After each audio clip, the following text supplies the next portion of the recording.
Welcome to Audible Interlude, a G.I. Joe podcast. I am your host, Dave West, codename Phantom Troublemaker. I am your co-host, Noel Wood, codename Crapshoot. And I'm your Cobra intern, reminding you, trust me, I know what I'm doing.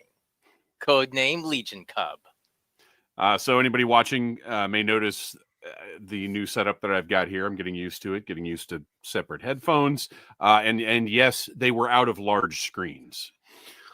So we're going to get him an in-ear monitor next, dear listeners, so that he can have one hand over his ear at the same time. So I couldn't, last week when we were recording the segments episode, which everybody should check out. We've been getting a lot of really good feedback about that one. We had a lot of fun with it.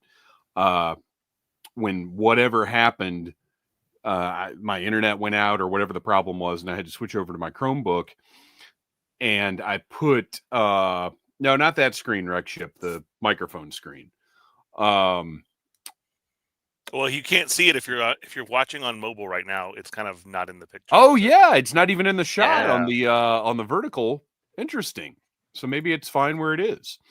So I put in full Bluetooth earbuds, and I hated it. It just didn't sound, because I've been recording with headphones like this for 12 years now, 13 years, however long, 13 years now. And those close out the sound so much that I sounded so weird to myself. I couldn't deal with it. It was terrible. So I have to have these over the ear, like that let this, I don't know. Anyway, this is what we've got, and it's great. Follow us wherever you listen to podcasts. Click the follow button. Leave us a 5-star review, wherever that is. And most importantly, share the shows, whether it's an audio podcast, whether it's this live stream that you could share right now, or leave a like. The best thing you can do to support us is share the show. But of course, if you're here live, you can also support us in the super chat. Anything that we get rolling in financially goes back into the show, whether it's for hosting, whether it's for, well, it's all hosting at this point. The audio version, which will probably be moving. Nobody will notice anything at all, but I'm going to change hosting services, and it is now going to cost a little bit, not a lot, a little bit of money to host the audio version. Just got to make some changes on that. We also have, believe it or not, we've got a Facebook group. Crazy. The Audible Army Facebook group, who, by the way, are the ones who chose what was in last week's segments episode. If you would like to join the Audible Army Facebook group, if you're in the chat right now, they've changed our links up. Great. Thanks for that. If you're in the chat right now, I'm going to paste the link in there. If you are not watching us live, the best thing to do is go to Audible Interlude Podcast on Instagram. Give us a follow there and shoot us a message with your email address, and we'll add you to the group, and you can take part in the fun. Is the Audible Army Facebook group. And while you're at Audible Interlude Podcast on Instagram, check our pinned stories. Get yourself some merch. Go to our TeePublic store, who are having a big sale this week for Black Friday. Get some t-shirts, get some cell phone covers, get a mug, get a hat, get some shorts, all kinds of stuff available there. But get it while the discount is good. I think they might even have like a discount and free shipping this week. So now is the time to move on that Audible Interlude merch. And if you see us at a live event, I've always got interrupting. Hey! Good Reverend Scott Stripling. Not Yo, much, Joe Scott Stripling. Streaming. Thank you so much. We really appreciate it. Every bit helps. Yeah, it does. I mean, literally every bit helps. Every share helps. Every like helps. All the engagement helps. So if we see you with some Audible Interlude merch out in public, you get yourself an itty bitty ditty bag.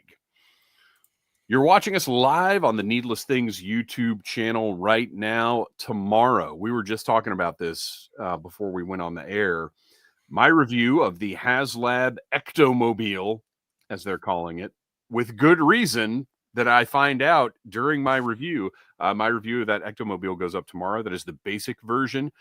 The deluxe version with the Ghostbusters 2 upgrades will be here next week. It has shipped now, but of course the holiday is delaying it just a tad. But that'll be here next week, and I'll be doing a supplemental review of that once that arrives. And also, so tomorrow's the actual car. Wednesday, I'm reviewing the figures that came with the basic version, which is Slimer, Louis Tully, and the Library Ghost. And then I'll be reviewing the Ghostbusters that come with the deluxe version after that arrives. What else is going up this week? So I've got a lot of stuff sitting here, and you know what I think I'm going to do? Because I've got one more review slot for this week. I think I'm going to let the chat decide what the other review is. So here's what I've got sitting here. Sci-Fi and Mainframe are both here. So those are two possibilities. I'm very excited about reviewing both of these. However, so this isn't going to be a review, but this is sitting here. I'll do maybe like a short about this. This is the Robo Knight Armor for the Robo Skull Mark II. So that arrived, but that's going to be its own thing. Don't worry about that. And then the other, let's see. I've got the Jungle Wolf Trooper and the Wolf Trooper. So tell me, Chad, what chat, not Chad. I don't think Chad's watching right. Chat. He does sometimes. What do you want that last review to be? And I did something a little unprecedented because I had so much faith in Ben at the team at Skeletron. I got 3 of these Wolf Troopers. Ooh. I was so excited about the product, and it's not usual for me to sort of sight unseen, not having had something in hand, just go whole hog on something like that. But so chat, you've got the Skeletron, Wolf Trooper, Jungle Wolf Trooper, or Mainframe, or Sci-Fi. Well, real quickly, our pal Starfighter has jumped in with something I think you'll like. I can't wait for the Ecto review. I have 2 of the 4 in hand of the Mondo 1/12 scale real Ghostbusters. And oh, nice. Yeah, we have talked about those. We have. Kristian and I have discussed those off air a lot. I mean, I love them. I think they look great, but I just could not justify the pricing on those. Which, you know me, I can justify some pricing. And Brett White says the fact that you don't open the figures immediately, such patience, much envy. Well, I mean, I have to do reviews, so I mean, I have to have the time to do the review. And if you could see the stack of stuff that's been sitting over here for like a month, just building up, it's insane. I could, if nothing else comes in, if I don't buy anything else the rest of the year, I have enough reviews to get me through at least the second week of January right now. That's how much these companies have like jammed stuff like right here at the end of the year. It's insane. See, yeah, I'm horrible because I have to open it. Like my Ultimate Thundercat Ultimate Cruncher came in, and he's a big chunky figure, and I knew I wouldn't have time to actually mess around with him for a couple of days. But yeah. I was on my way to work. I couldn't stand the thought of leaving him in that package. So I literally opened him up when I got to the parking garage at work, put him in my work bag like a kid at school. That's hilarious. I mean, he stayed in there the whole time, but I was just like, every so often I could just open my bag, looking at me like, new toy smell. Hi, friend.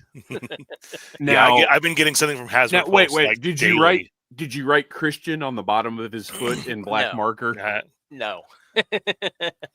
Yeah, I've been getting a notification that my your payment process from Hasbro Pulse like every day, because they can't just charge all the figures in one wave at once.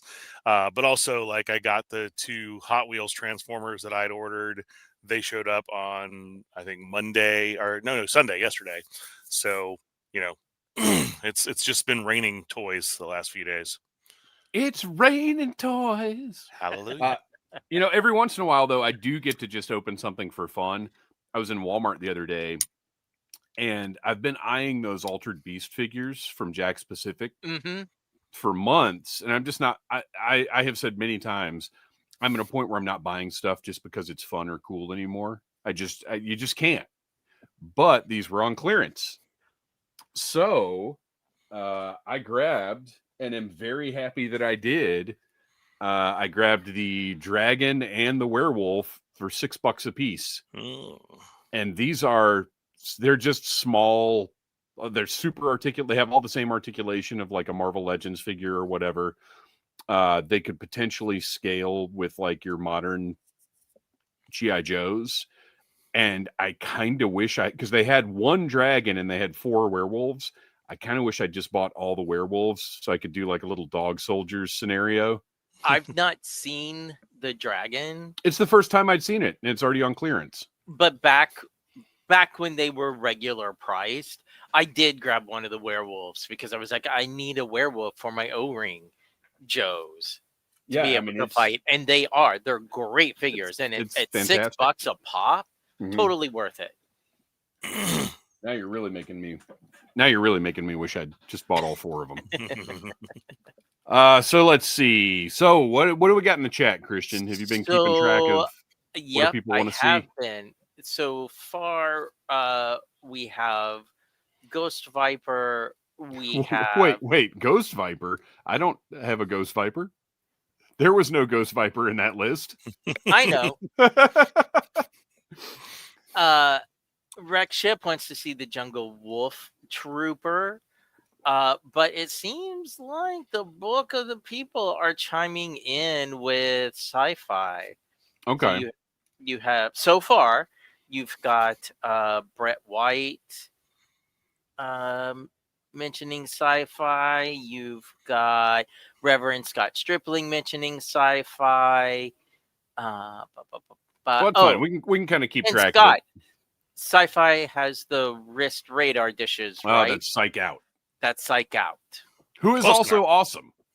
Also, and I'm sure we'll get in classified. Yeah, we'll keep track of that throughout the night.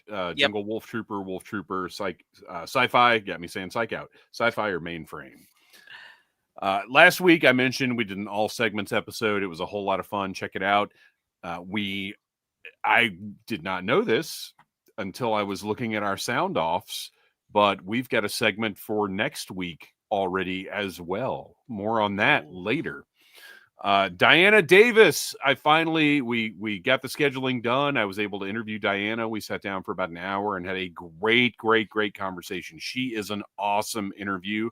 That will be going up Wednesday, wherever you get your podcasts, and right here on the Needless Things YouTube channel. Fascinating conversation with her. And our next regular live stream will be on December the 8th. So put that on your calendar. Subscribe. Be ready for more fun Audible Interlude action on December the 8th. It's just crazy. It's almost December. That's insane. Madness. Well, and Thanksgiving is so late this year, we're going to have a much narrower window between Thanksgiving and Christmas. Yeah, I never put up my Christmas decorations until after Thanksgiving, so I hate the late Thanksgiving because I feel like I just don't get enough time. Yep. I am in the same boat. I think we had the same thing last year, didn't we? Last year it was early. It was the 20... Oh, was it early last year? Okay.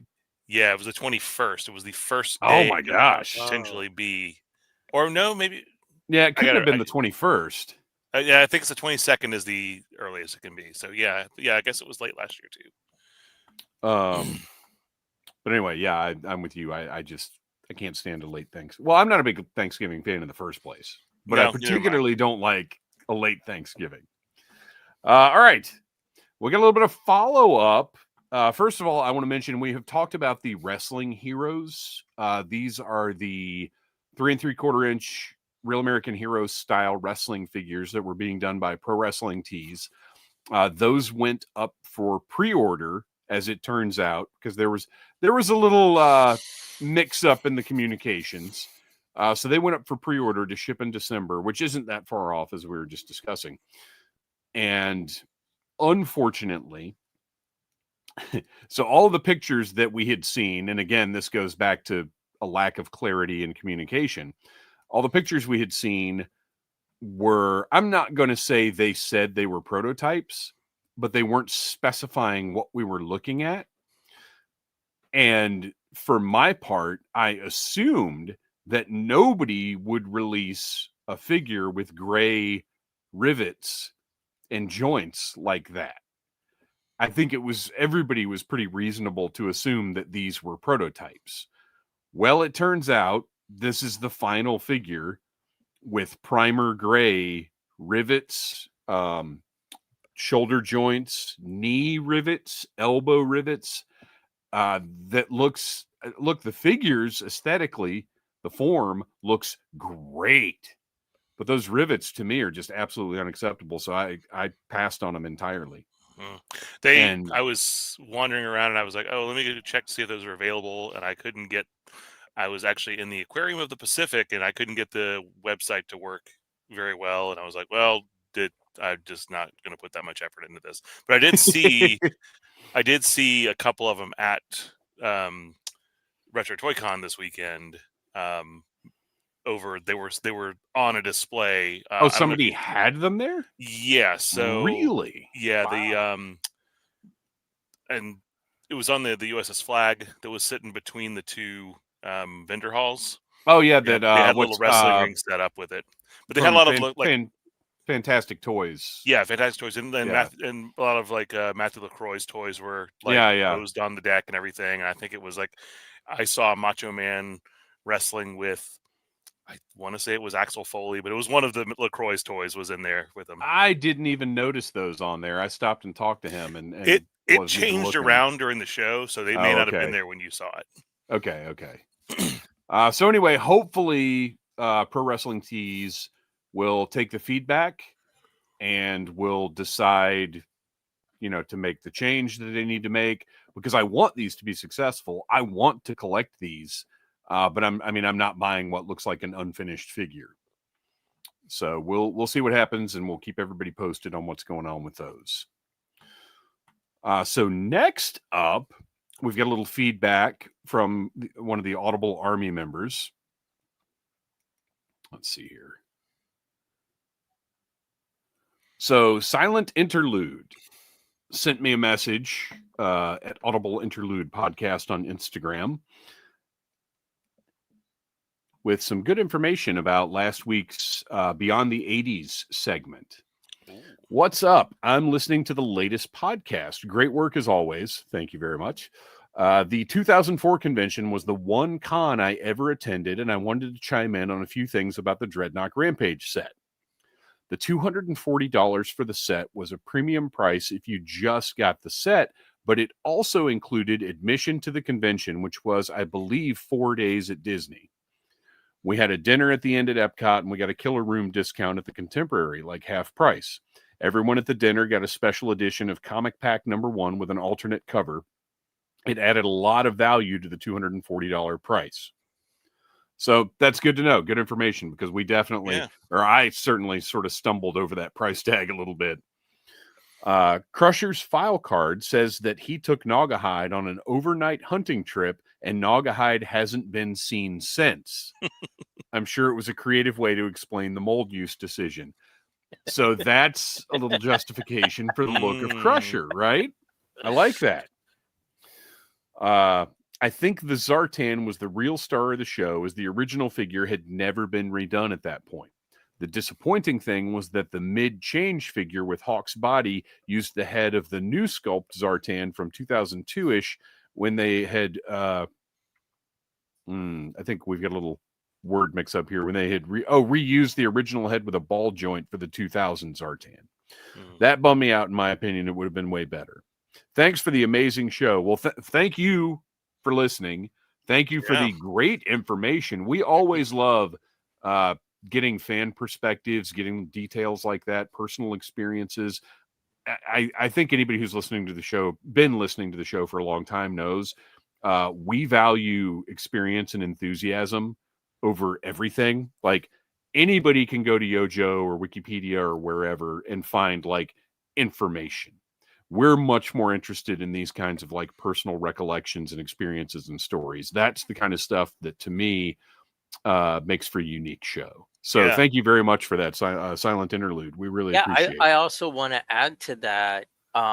If you and not just for silent interlude, but anybody that's listening, especially in our Facebook group, if you have photos from previous Joe Cons that you've gone to, or other conventions, Yeah. memories, please share them, because I love that stuff. And I went to one of the ones in Orlando, and eventually one of these days need to dig up the photos to get them posted. But I love hearing about people's experiences out in the wild amongst fandom like that. Yeah, I the first Joe Con I went to was the one in 07. It was here in Atlanta when Roddy Piper was here. And I didn't get any pictures because at the time I wasn't really collecting much Joe. I picked up the exclusives that were there, that Roddy Piper figure that didn't inflate in value at all over the last 15 years. Yeah.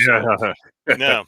Yeah, and I went to the last two. So 2000 and was it 15 and 2016, I think, were the last two Joe Cons. Or maybe it was 2016, but the last one was in Orlando before the one in Chattanooga.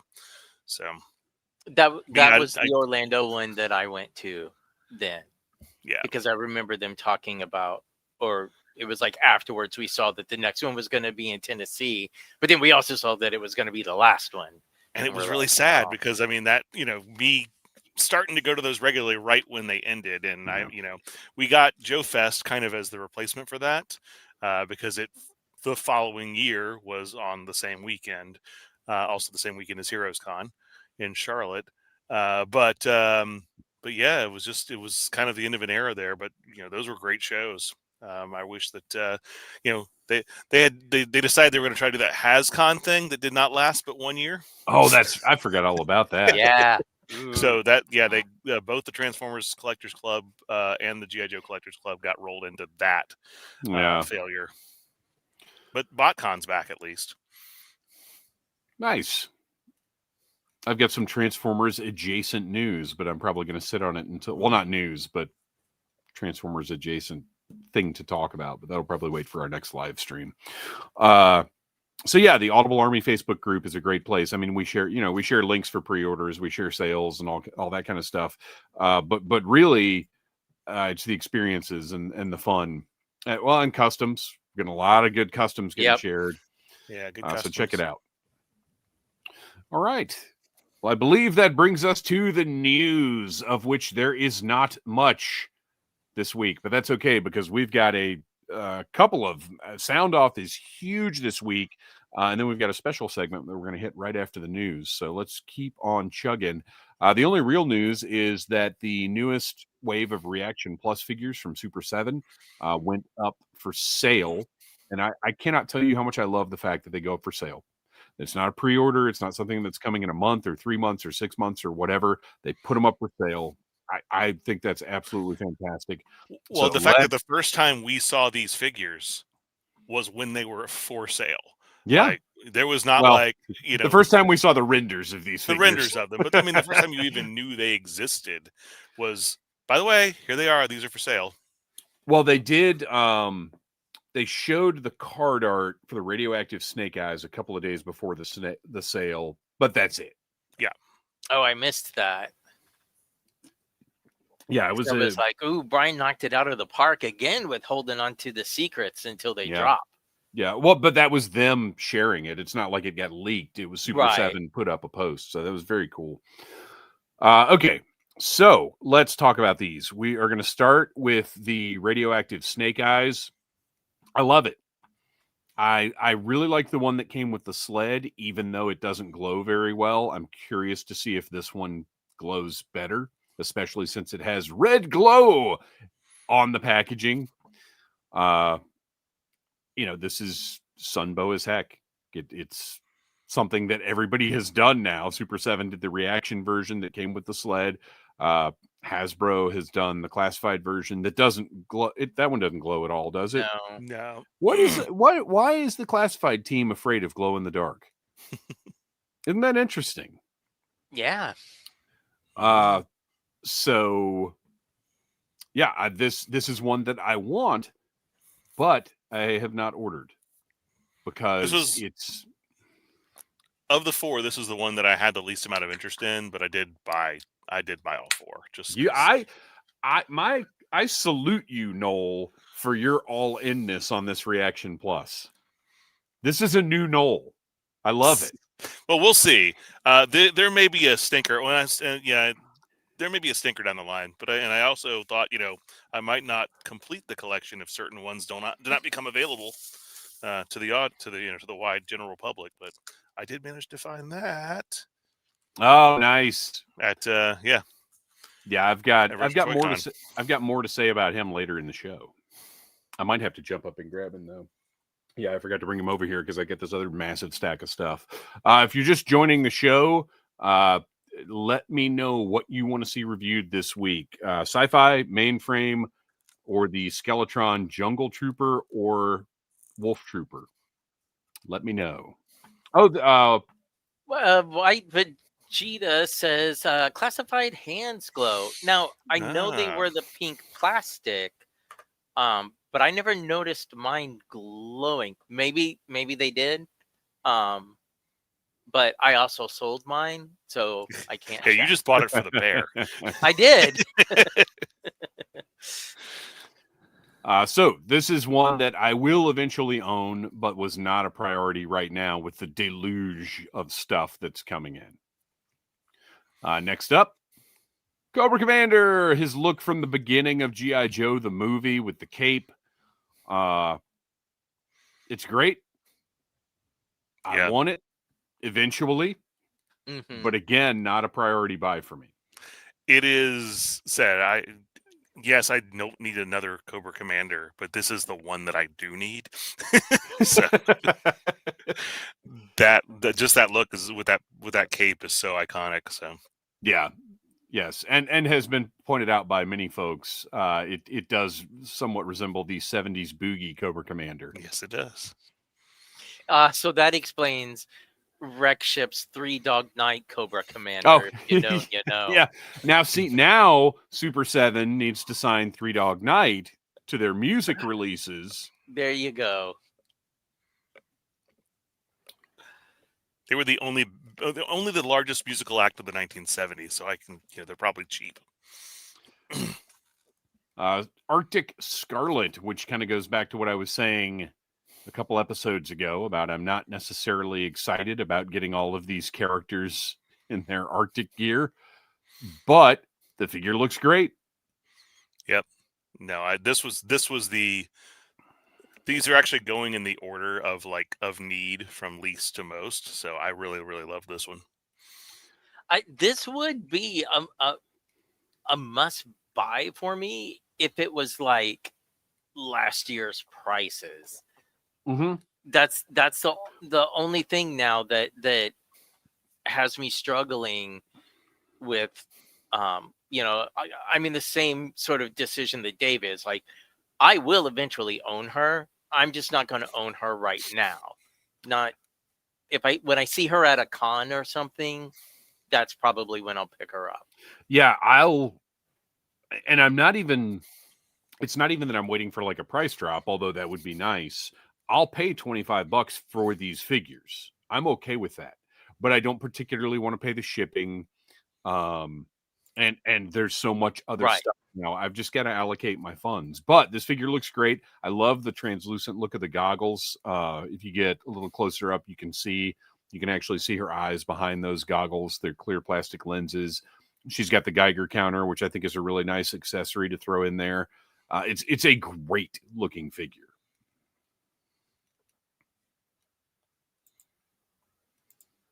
And then finally, to me, the star of the show and the one that I did order and pay the shipping for from Super 7 and will be here tomorrow, which is shocking because Super 7 has been a little slower with shipping the past few months than they used to be. So I'm pretty excited about that. Mara, must have. She's been in all kinds of lists we've made on the show about characters we want to see in figure form. This is exciting. Yeah, she was definitely the one that was the absolute must-have from this line.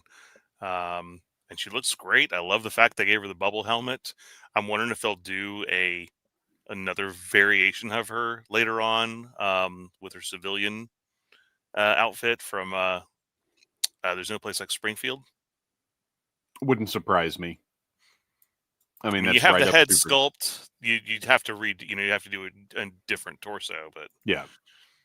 Well, and as we've seen, though, Super 7 has no problem tooling up new parts for minor differences. So that wouldn't surprise me at all. I would even love to see like a con exclusive set of There's No Place Like Springfield. I think that's a cool thing that they could do.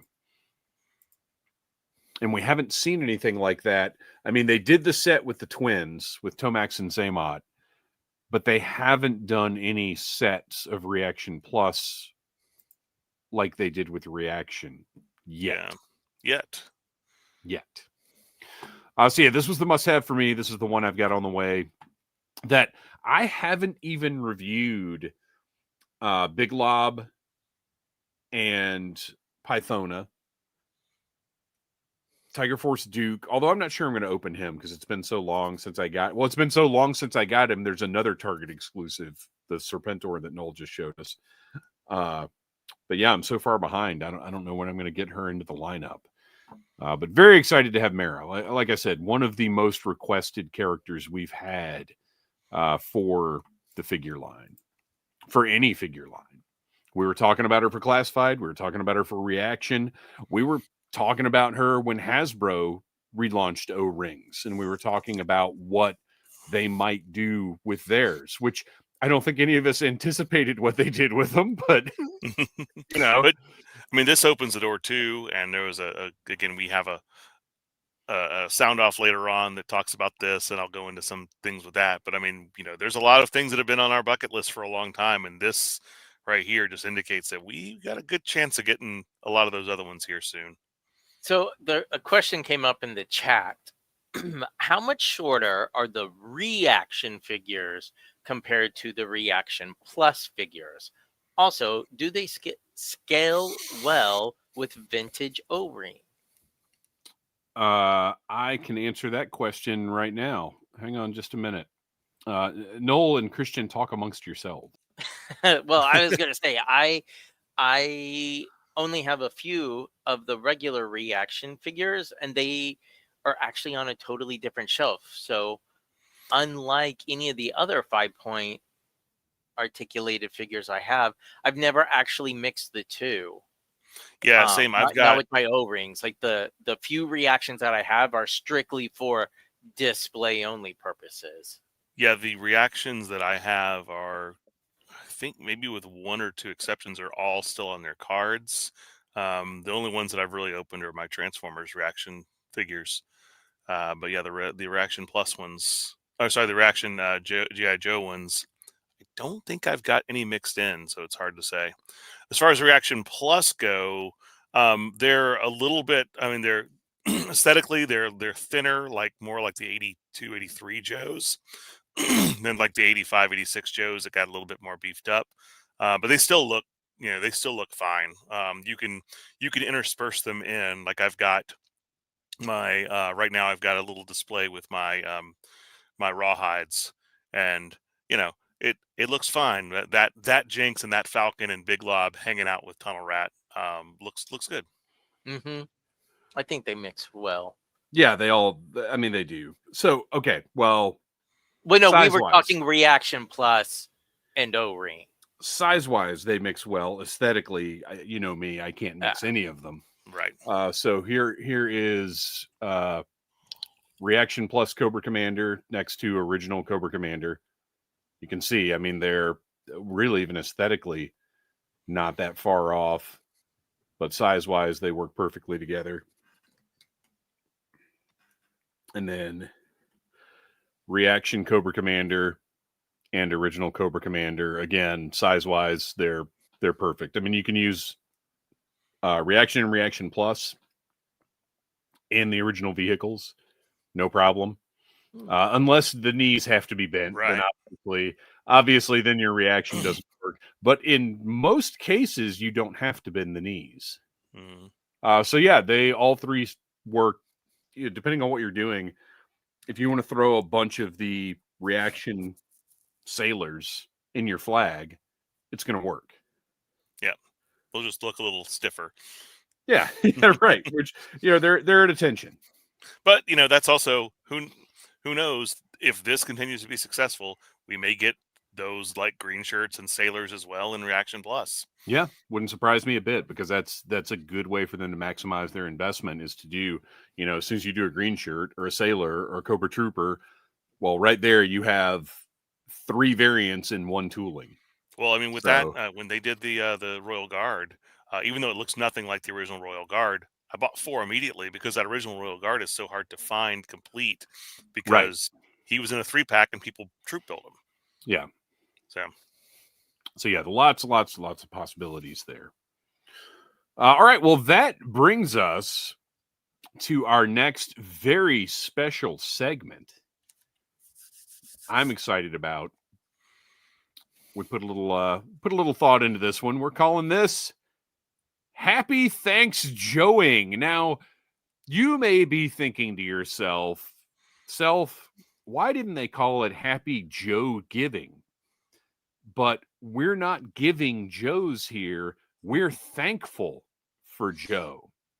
So what this segment is about, it's all about the things of this era of G.I. Joe that we're most thankful for. Each of us have put together a top 10 list of what we're most thankful for in G.I. Joe right now. And we also got input from the Audible Army that I'll be talking about after we run through ours. So, Noel, you are going to kick this thing off. Okay. What are you thankful for? So you had posted something about how you were doing yours, and mine's not quite that way. I already pretty much done mine. It's fine. It doesn't matter. I also didn't do it as a top 10. I just have 10 things, and they're just on a list here, somewhat kind of, chronologically.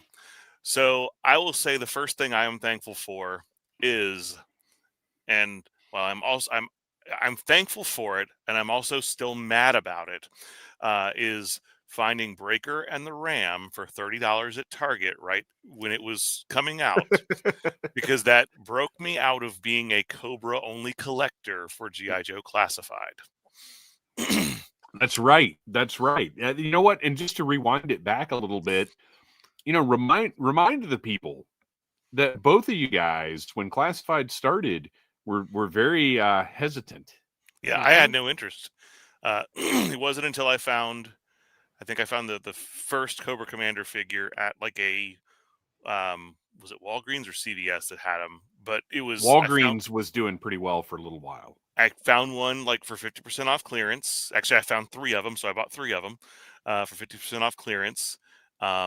And that was the first Classified figure I owned. And then I was like, all right, well, I'll just collect like the core of Cobra. So I got a Destro, I got the Baroness with the coil, and I think at that point in time I'd gotten Major Blood and Firefly. So, it's like I got my core team. That's all I need. And then Pandora's box opened. So that was my first one. Number 2 is going to be the HasLab Hiss Tank, because that is just a phenomenal toy. It funding in that record amount of time proved that G.I. Joe is this viable brand. We're going to get more of these. And it, it delivered. It was a fantastic value for what you got there. Yeah, it's not just about the Hiss Tank being an incredible toy. It's about what it did for the Classified line. Yep. And on that note, I'm going to add the Dragonfly to the things I'm thankful for. It took me a while to open that thing, but boy, was I happy when I did. I'm also going to add the Rattler as one of the things I'm thankful for, because we were all on the fence on it. I was the only one of the 3 of us that got it. Yeah. When that thing came to me, it wasn't like the Dragonfly. I didn't sit on it for months. I tore into that package as soon as I could, and I could not be happier. I don't have a place to put it. It's literally right here. I have to move its wings so it doesn't hit my laptop right here. But like, it's beautiful, and I love the thing. And then so I did some that were just toys. So those are 4. Number 5 is scrap iron. I'm a little over the deluxeification of the G.I. Joe stuff right now, but this is one that deserved it. And I thought what they did with that was phenomenal. It's one of the best sculpted toys that they've done. And the rocket launcher is such a great upgrade. It's exactly what what to me Classified is all about. Let me throw an idea at you real quick, because this just occurred to me. So there's been a lot of talk about, because obviously a retro card back Snake Eyes version 2 is a layup. Anybody who's been collecting Classified at all, anybody with any interest in G.I. Joe would buy, however they figured it out, a retro card back style Snake Eyes version 2 that comes with timber. If they can figure out the packaging, how cool would it be to get a retro card back scrap iron? Because I would imagine it would be similar, however they figure it out, it would be similar to that Snake Eyes. But how cool would it be to get a scrap iron like that and get that thing like maybe slabbed and graded? Like if they nail it. And because the problem with scrap iron is he was in one of those closed boxes. So there's no way, as wonderful as that figure is, it's not a good display piece mint in box. Right. Yeah. Anyway, just something that popped into my head. Carry on. Yeah.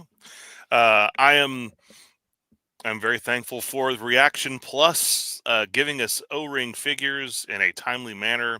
I didn't want to just say all of that, so I'll specifically say probably my favorites they've done thus far is the pair of the Crimson Twins. Just getting those twins in that outfit for the first time ever is great, and they look great on the shelf with a bunch of CGs, surrounding them. Well, and the packaging, the fact that they went to the effort of doing the packaging as well. Mm-hmm. So then we're gonna get away from toys for a bit, because I have to kind of get a little mushy for a moment. I'm gonna say I'm thankful for my cohort at the Finest, my Georgia Garrison, the Southern Command, which during this time has added a lot of great new members who have really helped to bring a lot of life to our shows, help us raise a lot of money for charity, help to to donate items, either the things that they've made or like toys that they've had that they just like, I'll donate this to the cause. We've raised about $1,500 this year, just over the course of 3 shows, which is about 1/8 of what our nationwide organization has done. So we've done pretty well this year, and I couldn't do it without them. I'm also going to say I'm thankful for folks like Brett Barton and Brian Cosson, who run, of course, Joe-Lana Toy-Lana, and then Retro Toy Con, for putting on these great shows that, with this era of G.I. Joe have gotten so much more popular, because G.I. Joe is now more popular than it's been in so many years. And that allows these shows to get as big as they do, even though, Toy-Lana, Retro Toy Con, not necessarily G.I. Joe conventions, but it's a lot of Joe stuff there as well. And of course, Joe Fest as well on that as well. But specifically those shows, because my Garrison represents at those shows for the Finest. Well, and Joe Lanta. The offshoot of Toy Lanta that is G.I. Joe focused. Yep. And then I'm thankful for the Audible Army that allows us to do this each and every week. Doing these live streams is so much fun, and then just like getting all the great feedback on the recorded episodes as well. And then one last thing I'm thankful for, right around the time that this show got started, back in 2020, or was it 2021? I can't remember, but 2020. Well, I'm trying to remember when I actually got this, because it was shortly after we started. But my friend Doug, who lives in Seattle, was planning on moving back down here, but wanted to give me something when he got down here. Found out the move was delayed.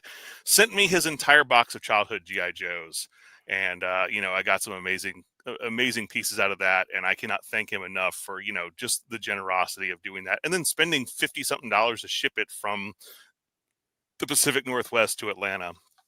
So those are the things that I'm thankful for from this era of G.I. Joe. Very nice. Yeah, and that because your windfall happened pretty close to mine when Wilson gave me that briefcase, that Pulp Fiction-esque briefcase of G.I. Joe magic that jump-started the collection that's now taking up freaking like 16 square feet of space beside me. All right, I'm going to go ahead and throw mine out there. And these are kind of in an order, but the order doesn't really matter because all G.I. Joe is great. I want to add some context real quick for our listeners and the folks in the chat. Be aware, the three of us, other than having the prompt of creating your list, we have not discussed this. No, not at all. At all. So I'm excited to see if there is any similarities between the lists. But if there are, it legit is purely coincidence. Yeah, we didn't share these beforehand at all. As Noel pointed out, we barely shared the context of what the lists were expected to be, because I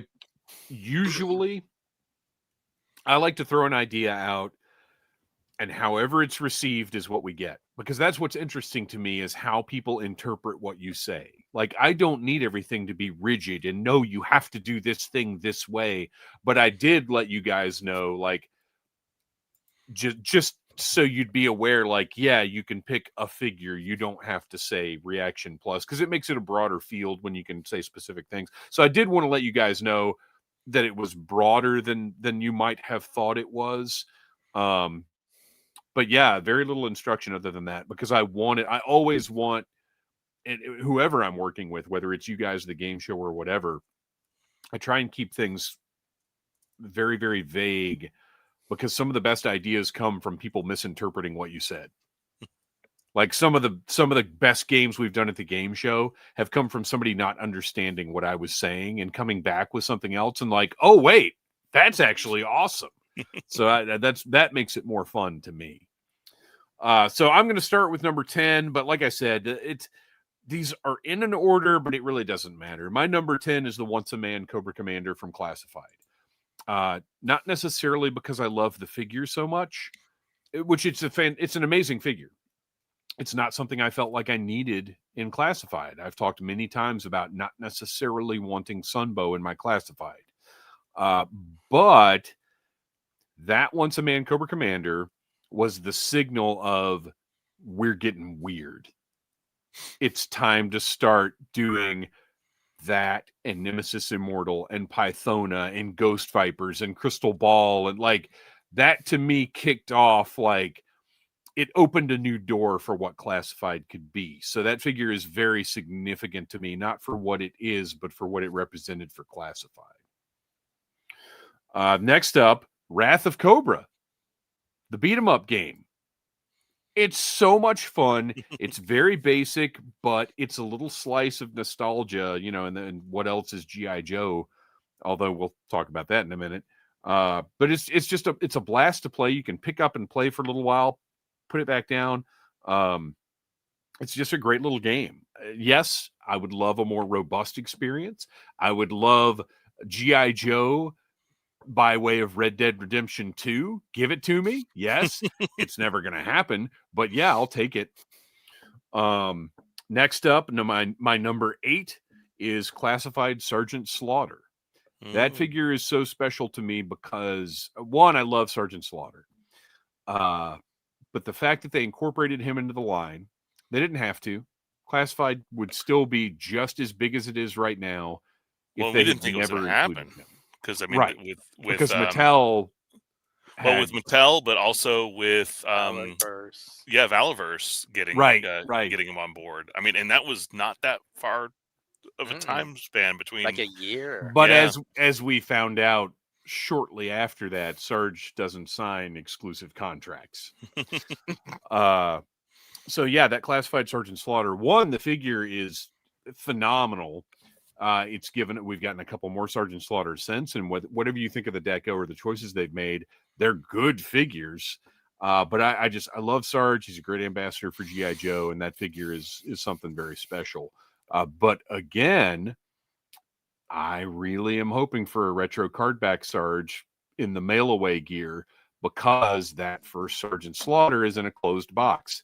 So there's no point in even getting him to sign it or anything, because it's a signed box. Who cares? Right. Next up, my number 7, the Battle Action Force Treasuries.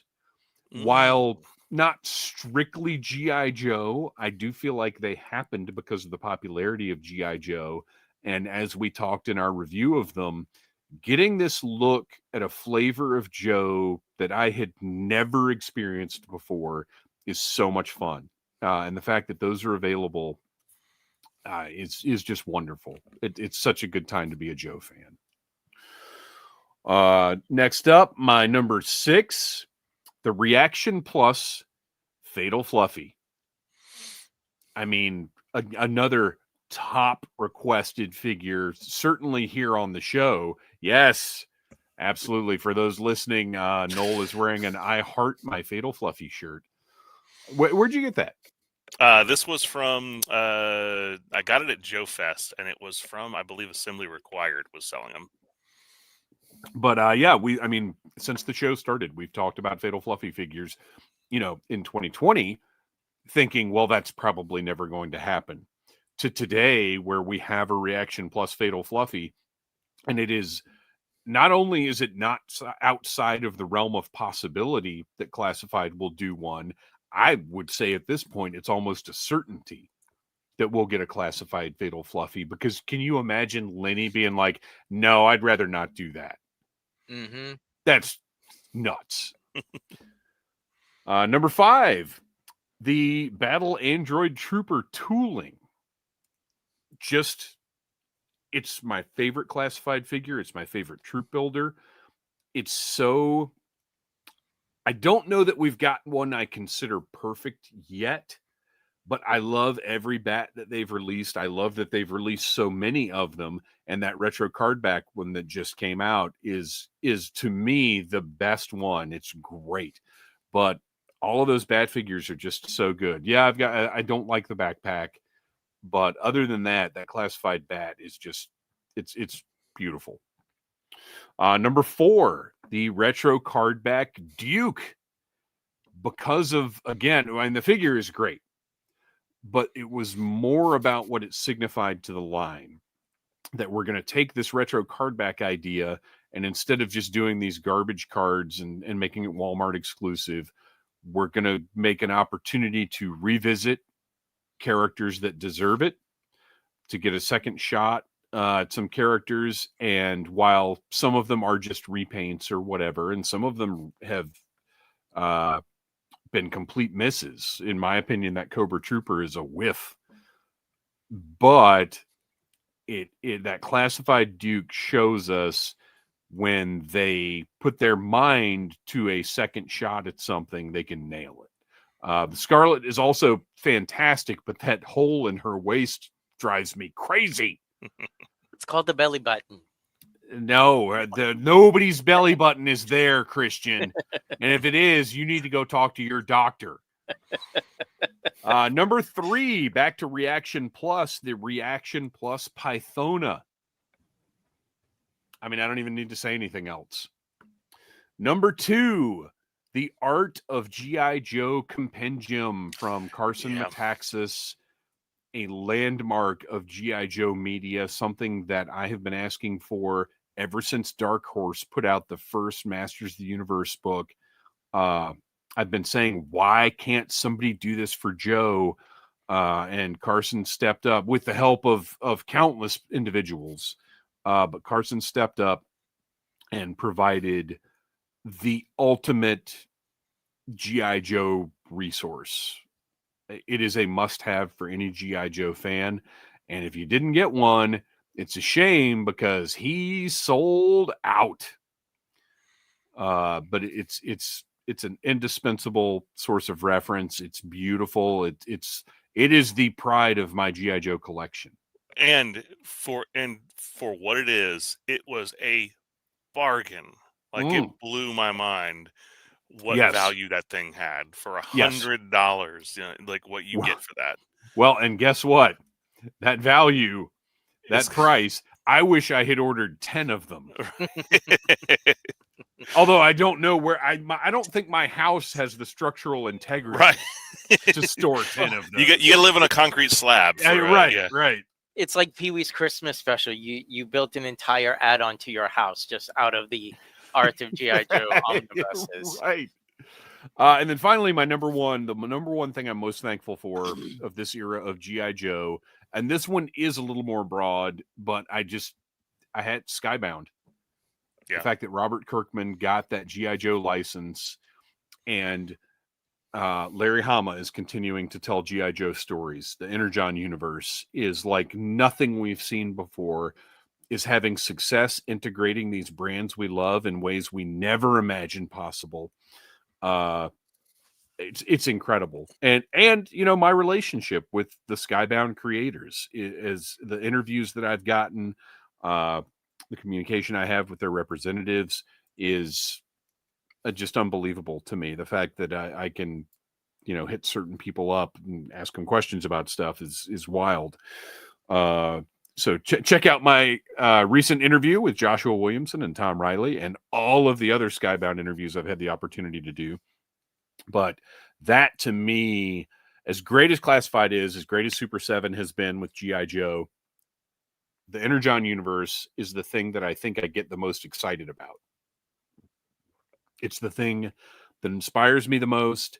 It's the thing that I think, talk about the most, like have the most thoughtfulness and engagement with. It's just fantastic. All right, Kristian. 2 issues a month is forcing us to do even more. Yeah, we're slowly turning into the Energon universe interlude. Kristian, what you got? Hold on a second. Oh, there we go. I was trying to move my list over and it closed out. Okay. Oh, no. I know. I panicked for a moment. All right. So my 10 things I am thankful for in this era.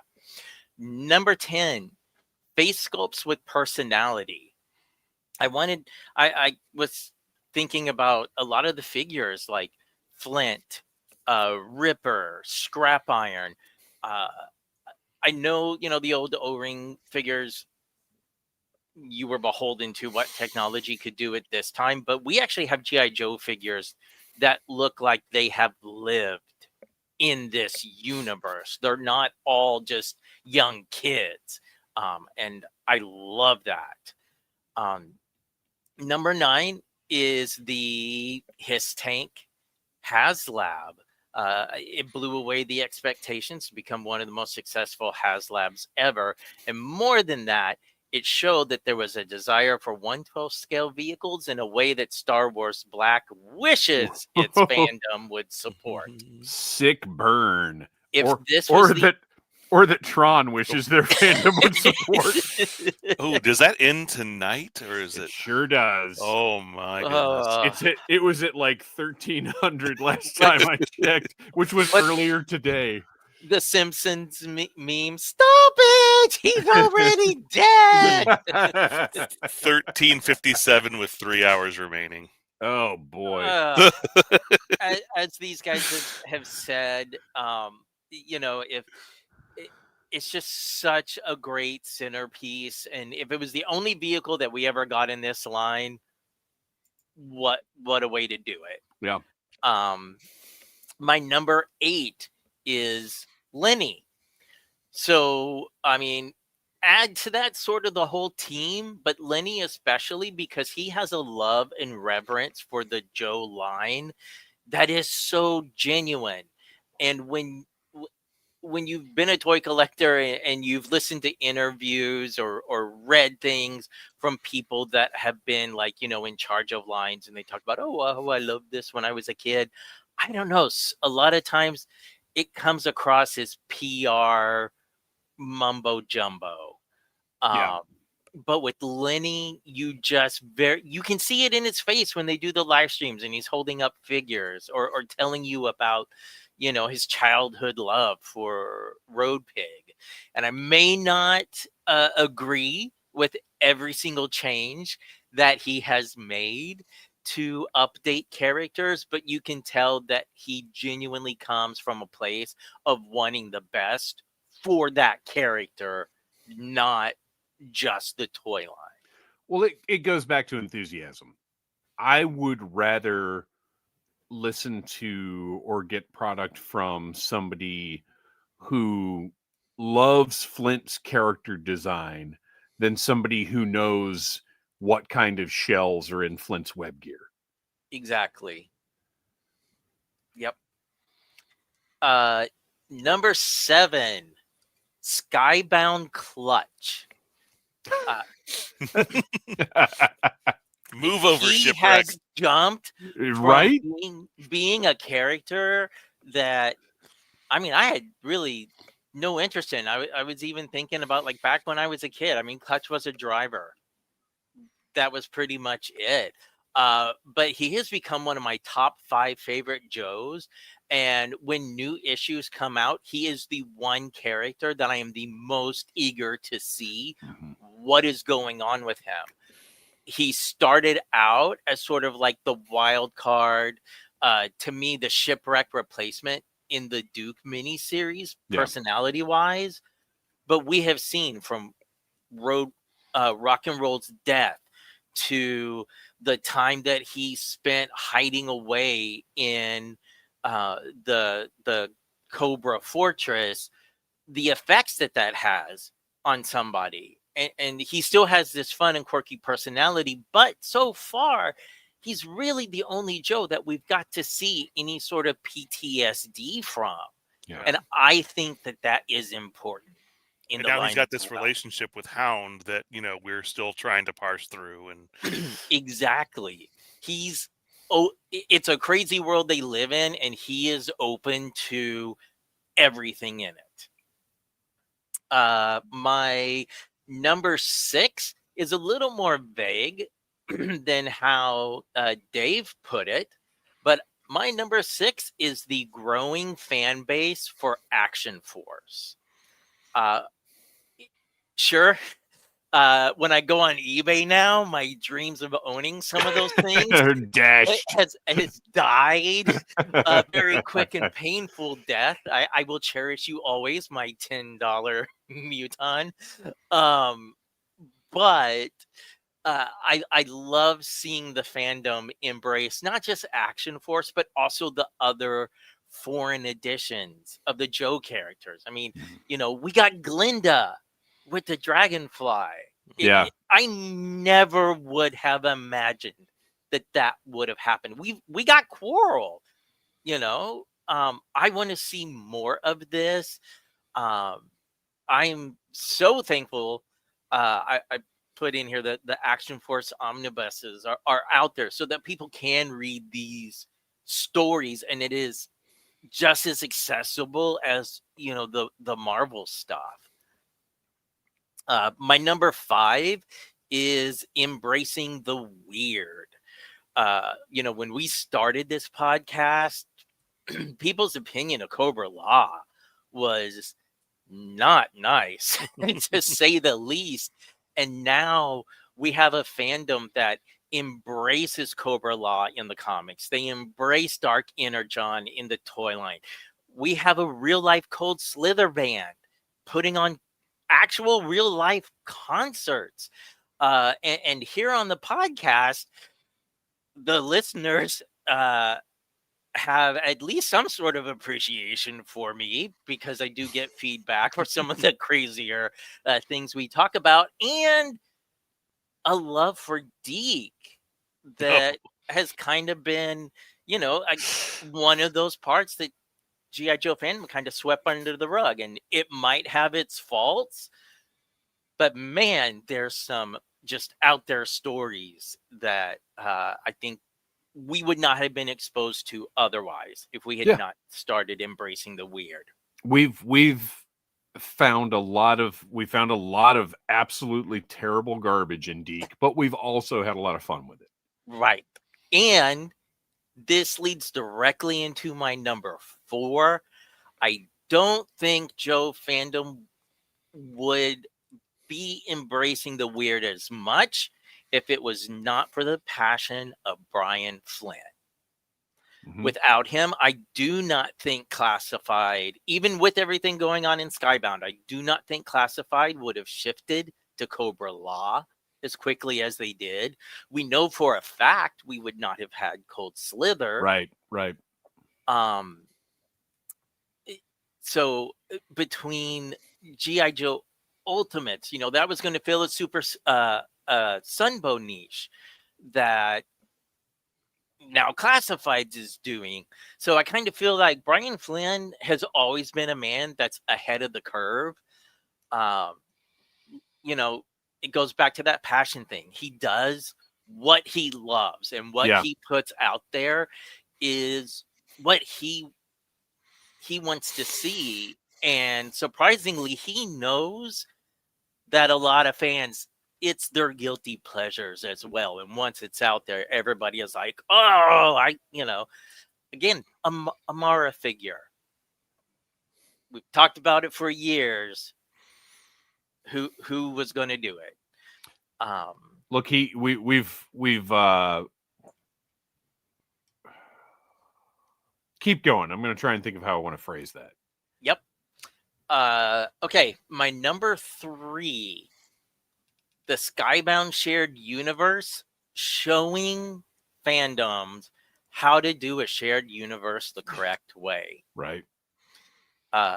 It is shared in a way that if you read everything they put out, you absolutely get a 3-course meal with a slice of cantaloupe at the end.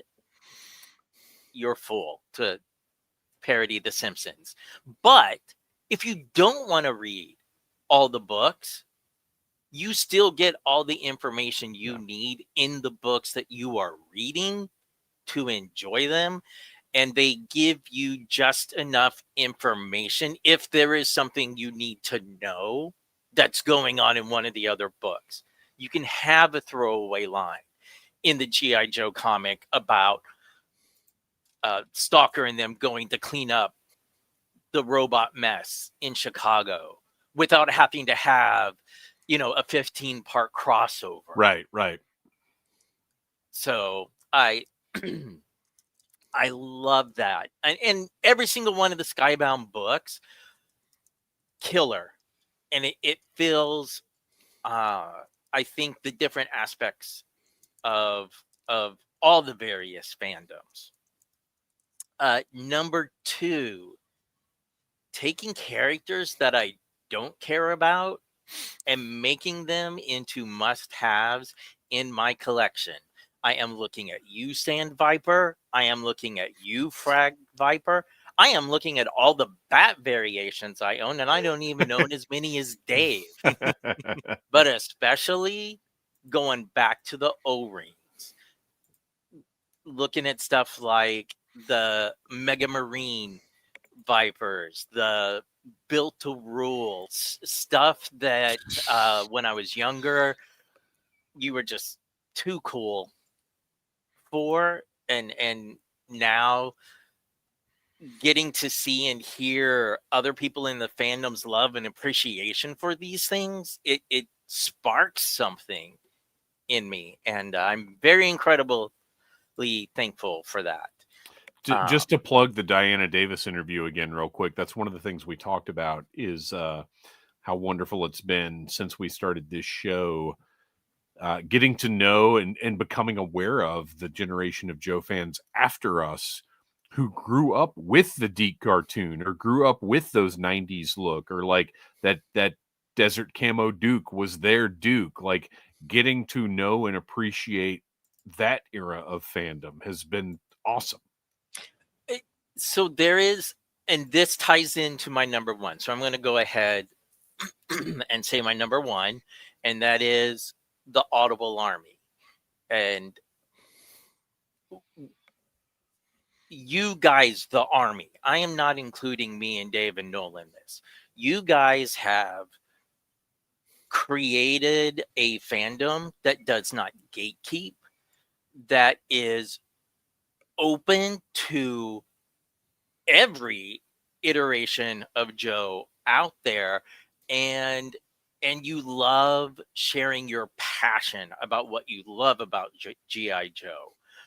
There are times on this podcast when we have seen a new figure announced and I have been like, meh, not for me. I mean, pretty much anything with Ninja Force slapped on it. And well, I'll use Budo as an example. I got messages from people bummed, not angry, not mad, bummed that I wasn't going to get Budo, or that I had no sort of attachment to Budo.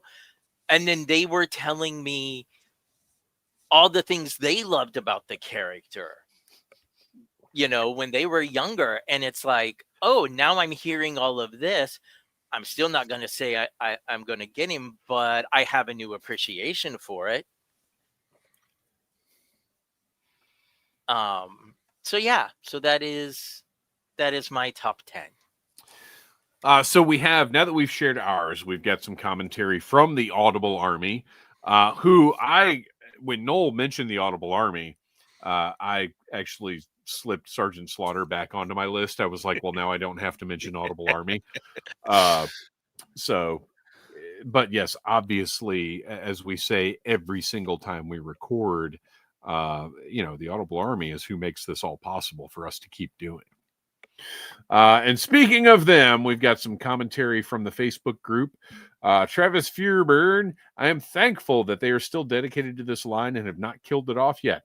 Also, I'm thankful for the dedication and excitement that the Hasbro design team and Lenny brings to it. I am thankful that there is a plan to give us most of the characters that we had in 1980's Real American Hero and love the retro looks. Thankful for HasLabs and also the made to order. Lastly, I am thankful that they have 2 ongoing comics to keep the property current. We had a few years where we thought the end was here, but the 6-inch scale has opened the doors. Now there are many that know nothing about the property, but collect it due to them looking great and also fitting well with Marvel Legends. Tom Lazit, I'm thankful for the Energon Universe G.I. Joe comic books. I'm not really buying the figures anymore, but one of the highlights of my month is picking up the book. And now it's every 2 weeks, plus the Audible Interlude reviews. Speaking of which, we will have another one next week for G.I. Joe number 15. Jonathan Childress. I'm most thankful that the classified line, while not perfect by any means, continues to shine as a standout among the other similar Hasbro brands and will hopefully continue on for at least a few more years before Hasbro puts it back on the shelf to collect dust again.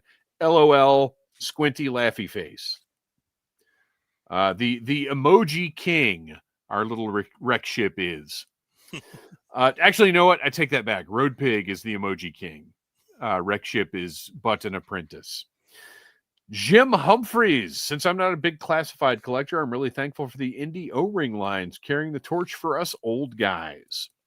Jesse Gilmore. I'm thankful we are getting characters from all over the Real American Hero line and classified, not just the usual 10 or so Hasbro always makes and reshuffles. I'm also thankful for the resurgence of O-ring figures, both from Hasbro licensing, but all the independent lines and Kickstarters.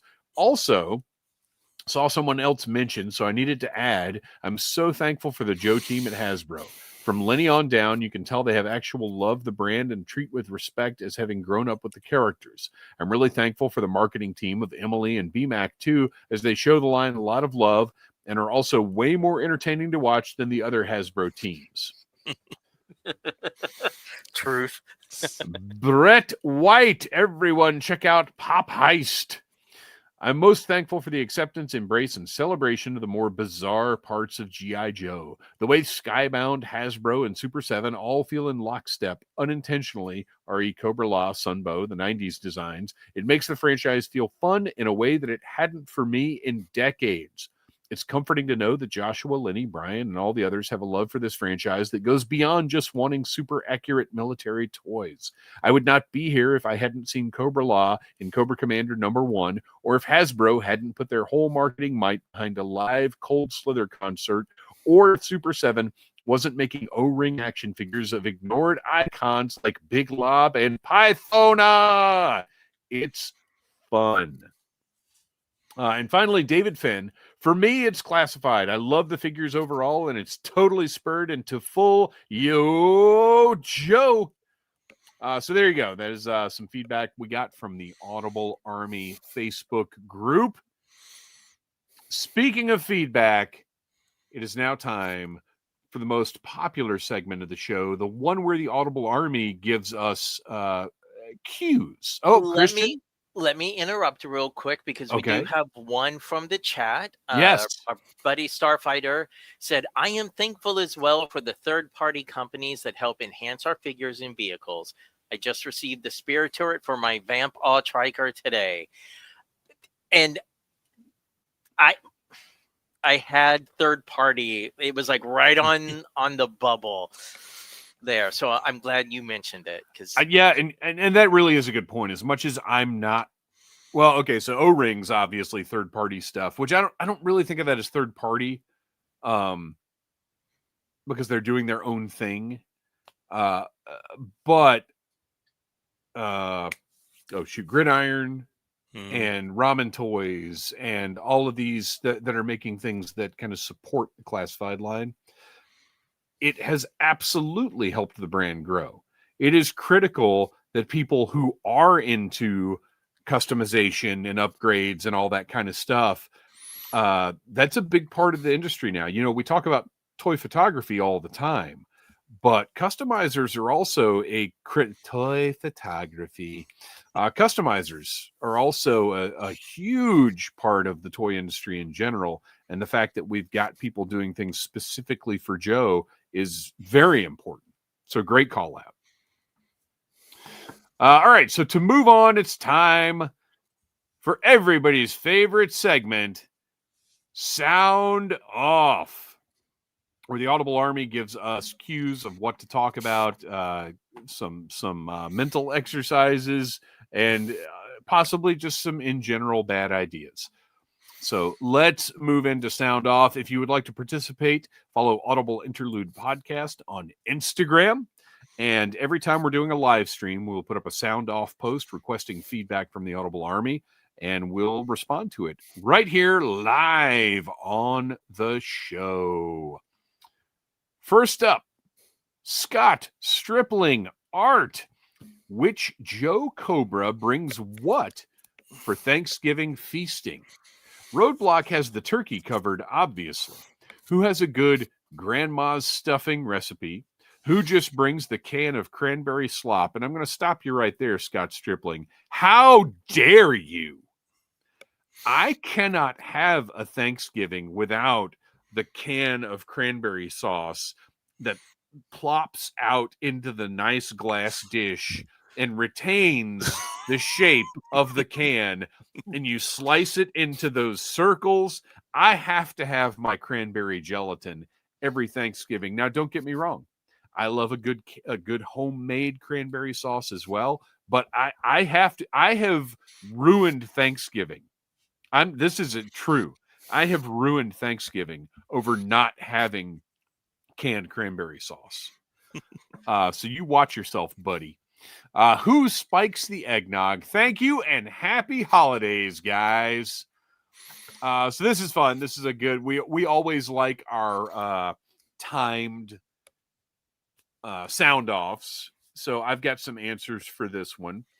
As far as the stuffing, well, I had to do a little research here. I am from North Carolina, and I have very specific tastes as far as stuffing goes, stuffing/dressing. And I have found that stuffing and dressing varies regionally quite a bit. So I chose Cross Country to bring the stuffing because he is from North Carolina, just like I am. He's from Greensboro, which is not so far from, well, I've got family in Greensboro. But I picked him because I think he's the most likely Joe to have a stuffing that is close to what I grew up with and what I want stuffing to be. So that's my answer for the stuffing. Sergeant Slaughter is going to bring the cranberry a can of cranberry sauce, because just like he did in the comics, he's going to show up just in the nick of time to save the day. He's going to open it with his bare hands. Yes, absolutely. And then finally, who spikes the eggnog? Well, obviously, Snowjob spikes the eggnog, because I've heard he likes to drink quite a bit.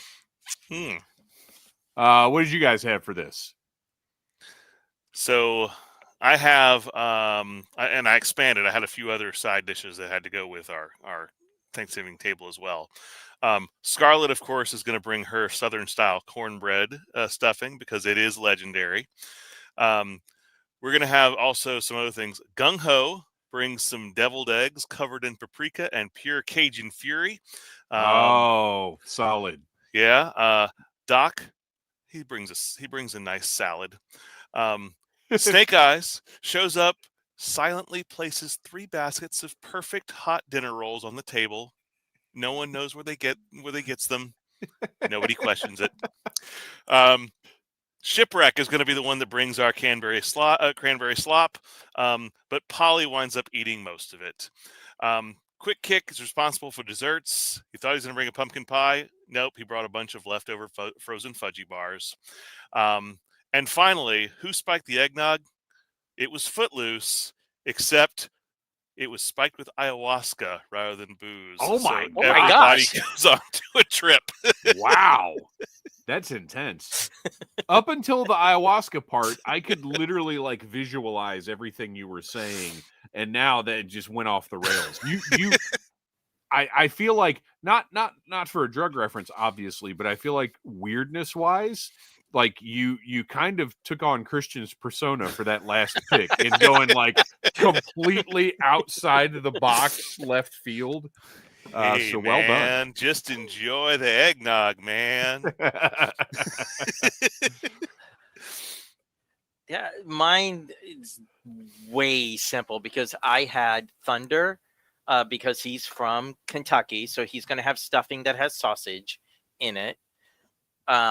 So you would think I would say that it's Shipwreck who spikes the eggnog, but also thinking of Thanksgivings in Kentucky, Shipwreck doesn't bring anything to spike it. He just brings the Pabst Blue Ribbon and drinks.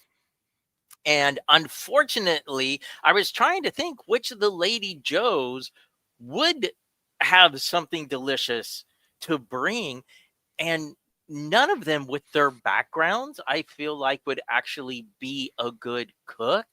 So that honestly just left me with Gung Ho, who knows it's not going to be the best Thanksgiving. So he just brings a big old pot of gumbo and everybody eats that. I would prefer that to most standard Thanksgiving fare. Well, Lady J is from Massachusetts, where the first Thanksgiving took place, so she probably has some Thanksgiving up her sleeve somewhere. Okay. She's also with Flint, and I feel like he's the homebody. Yeah, you know what? I kind of agree with that. Flint was also one that I thought could bring the the can of cranberry sauce and just be like, here's my contribution, and just set it down. Wreckship says, note, Shipwreck definitely just bought that cranberry slop from the PX store on base minutes prior. Yeah, I can buy that too. He didn't know if he was going to go or not, and then was like, oh, I have to bring something. Yeah. All right, moving on. Wreckship. Speaking of Wreckship, we had at least one Sunbow episode around the Christmas holiday, and only one, which is kind of surprising. But what about Thanksgiving? Please come up with a simple or complex plot line surrounding some part of the Thanksgiving holiday. For example, the food, the theme, the history, the mascots, the parade, etc. We're going to keep this relatively brief because we could do a whole episode coming up with some kind of crazy plot for this. I'm just going to say that Falcon and Duke get in a fight at Thanksgiving dinner. I mean, relatives fighting at Thanksgiving. What is more traditional than that?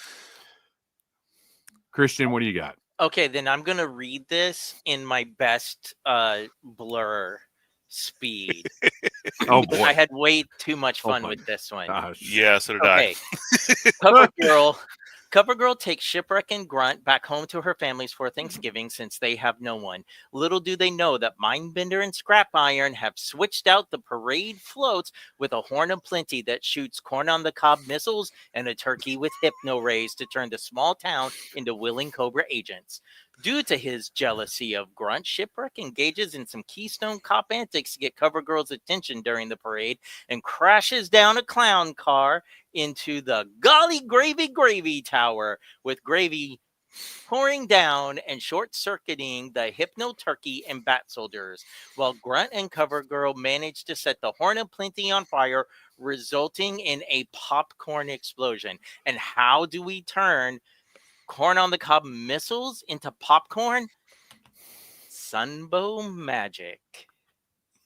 Wow. Throw up Nowhere Man-Child's comment there. I really like that. A follow-up to the two-part Captives of Cobra episode where we revisit some of the Joe's families from that story. That's a great idea. That's a good one. All right, so mine also involves a parade. Cobra has infiltrated the Macy's Thanksgiving Day Parade. They insert their own balloons that are filled with mind control gas, and Cobra Commander threatens to unleash them if the U.S. government does not surrender to Cobra. Cobra Commander is flying around on a 60-foot Snoopy balloon as if it were a fighter jet. Meanwhile, Destro has hacked the parade broadcast to present a special entitled Snakesgiving, the only holiday worth celebrating. The Joes are scrambling to evacuate the crowds and regain control of the parade systems. Lady J and Dalton are attempting to decipher Cobra's broadcast jamming signal. Baroness rides in on a giant Garfield float, firing lasers at the Joes while shouting, "I despise Mondays" and G.I. Joe. Roadblock and Gung Ho commandeer the Tom Turkey float at the beginning of the parade and discover that Cobra's actually planted a giant laser cannon in its beak. They use it to fight off the Hiss tanks and the incoming Rattlers. Roadblock quips, "This bird is stuffed with trouble." Alpine Bazooka Quick Kick use jetpacks to push the tainted floats to a safe position where they get blown up. Cobra Commander, of course, is desperate. He takes his Snoopy balloon and begins a final attack run, but Wild Bill swoops in with a dragonfly, clips Cobra Commander's control rig, sends the villain spinning skyward while he shouts, "Curse you, Joes! I knew I hated beagles!" With the crisis over, the parade resumes, slightly chaotic and little things a little disheveled. The mayor, of course, thanks the Joes for their efforts.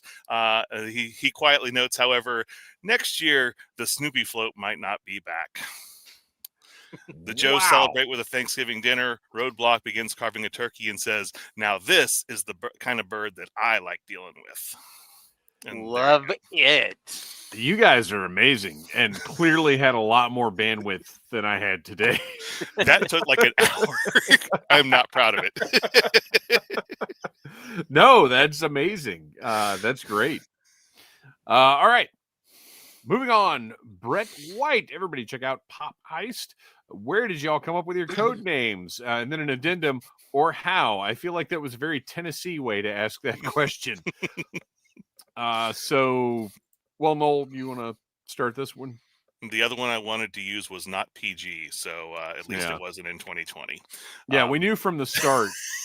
We wanted to keep it as family friendly as possible. Like, the occasional innuendo, but we wanted to be family friendly.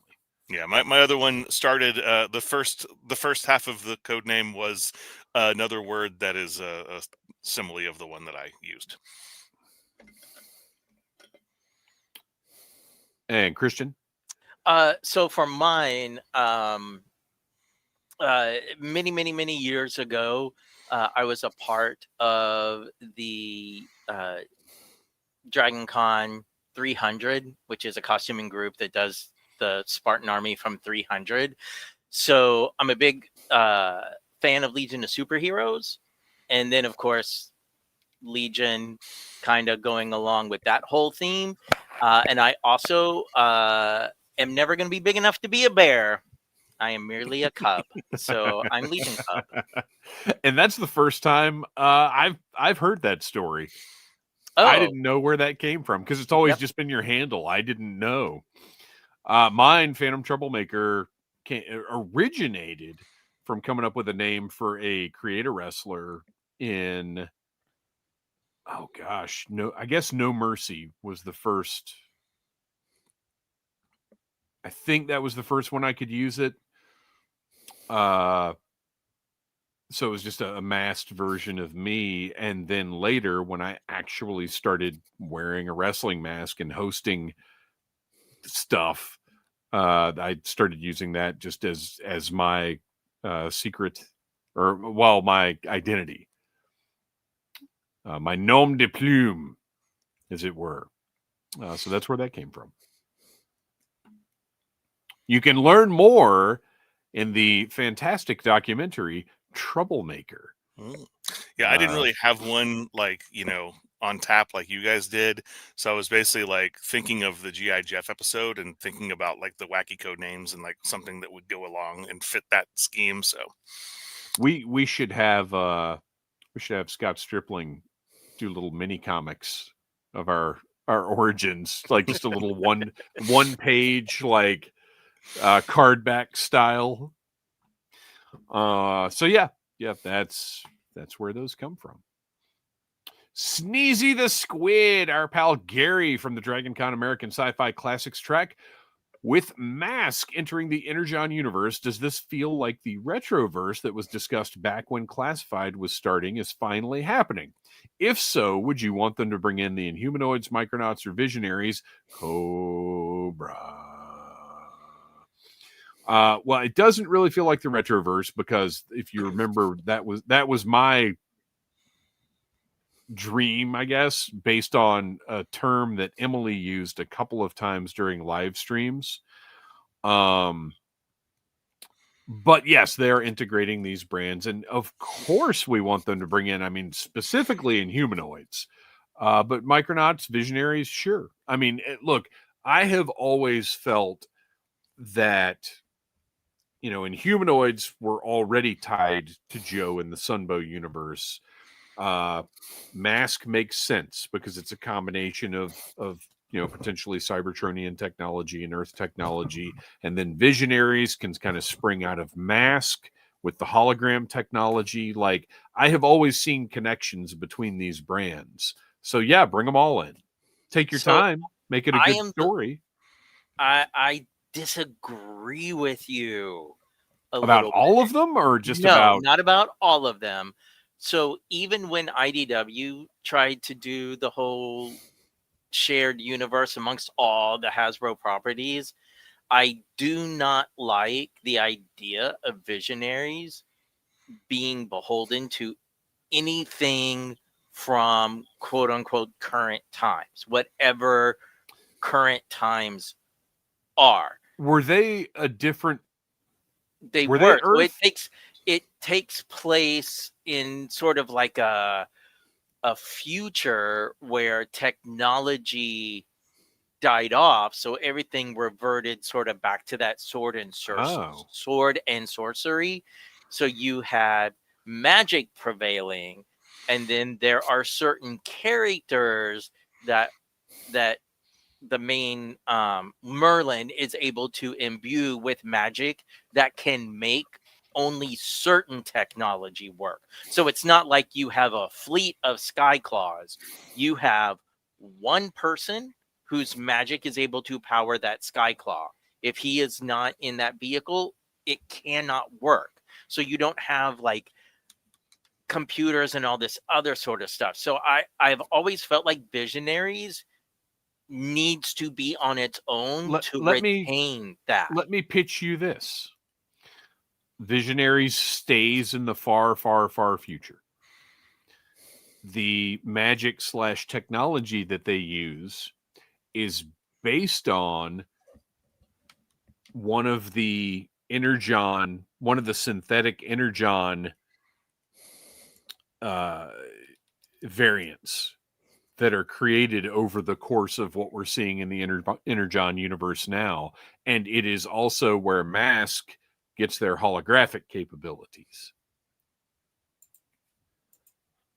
Maybe. And then far, far in the future, it just happens to be that same Energon that's perceived as magic by those people. maybe. I just don't know how you get to dragons exist. Like mythical creatures exist in this world.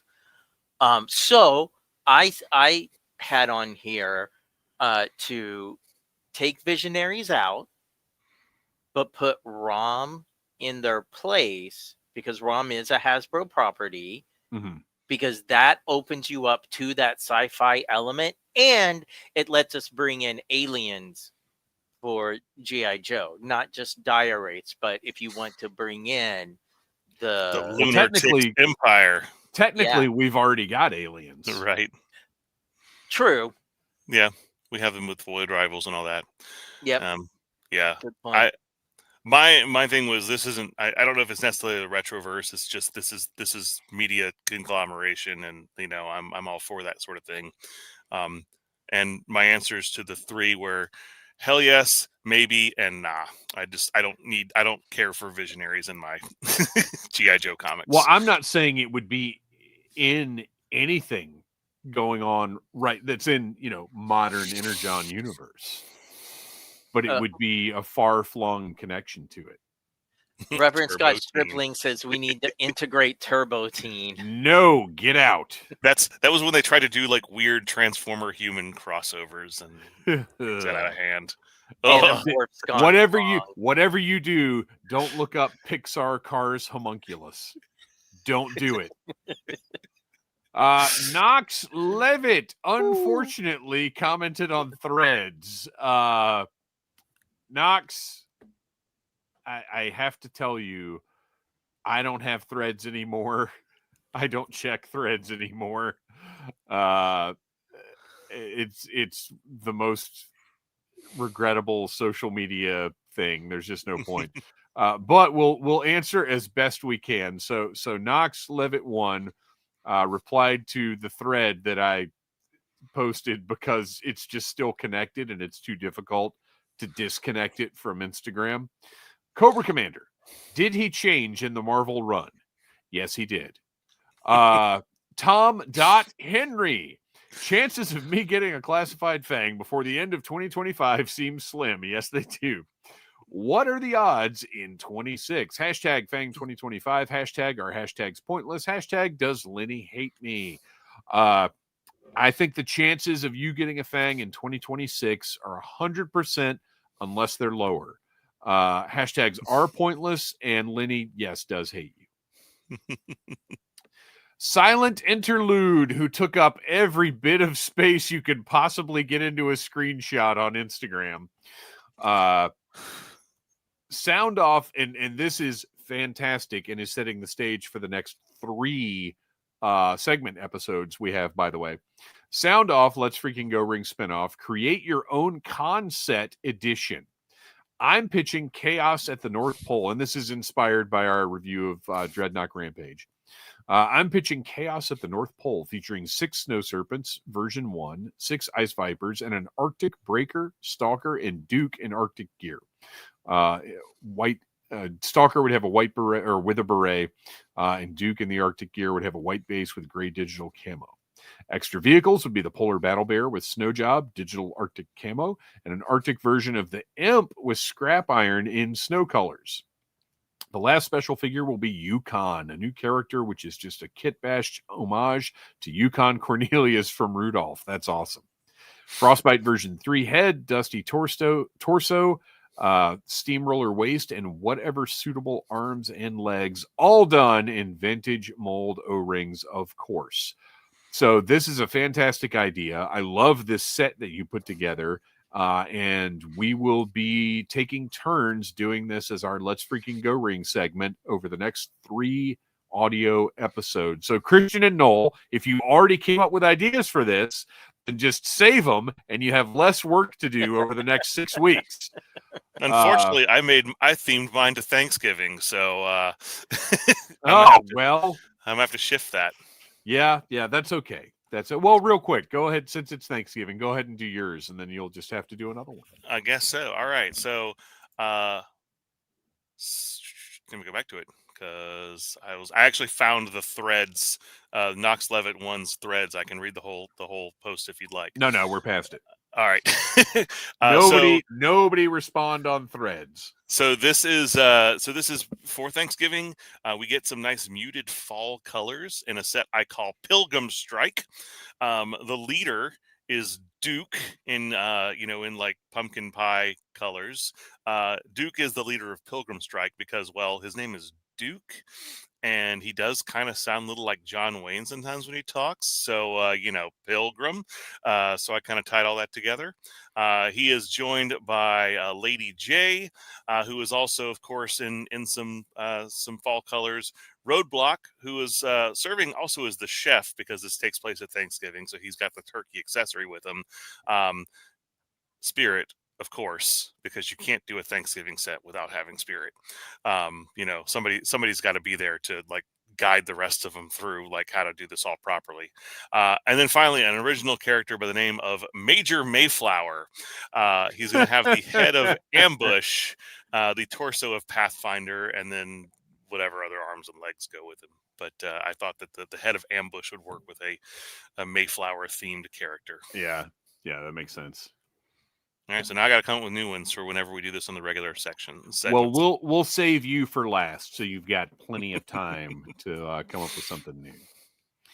All right, Road Pig John, who are your top 4 G.I. Joe characters to be in the next Super 7 Reaction Plus line, guys? If they continue the movie direction, I will say Globulus, Shipwreck, Sergeant Slaughter, and Vipers.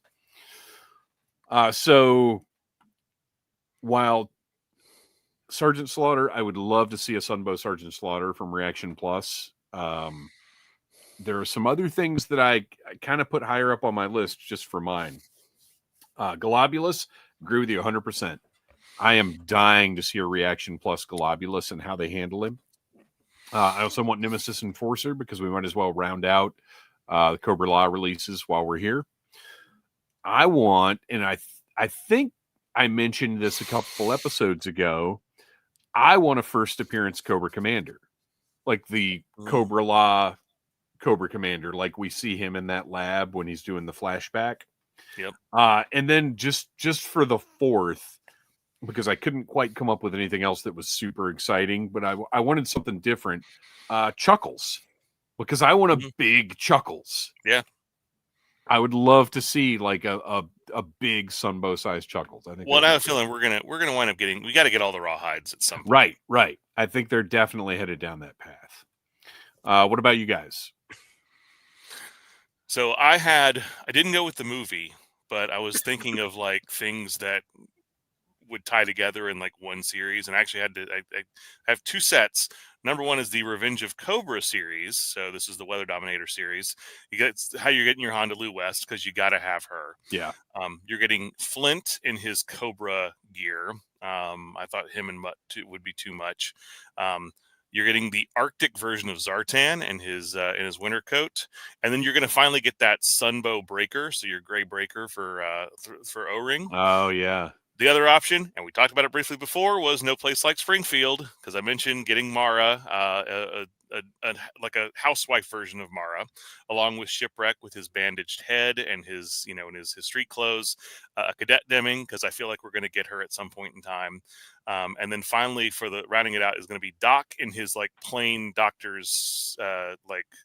Oh yeah. Coat. Yeah, so just like I like that. Doc. Good call. That's solid. Kristian.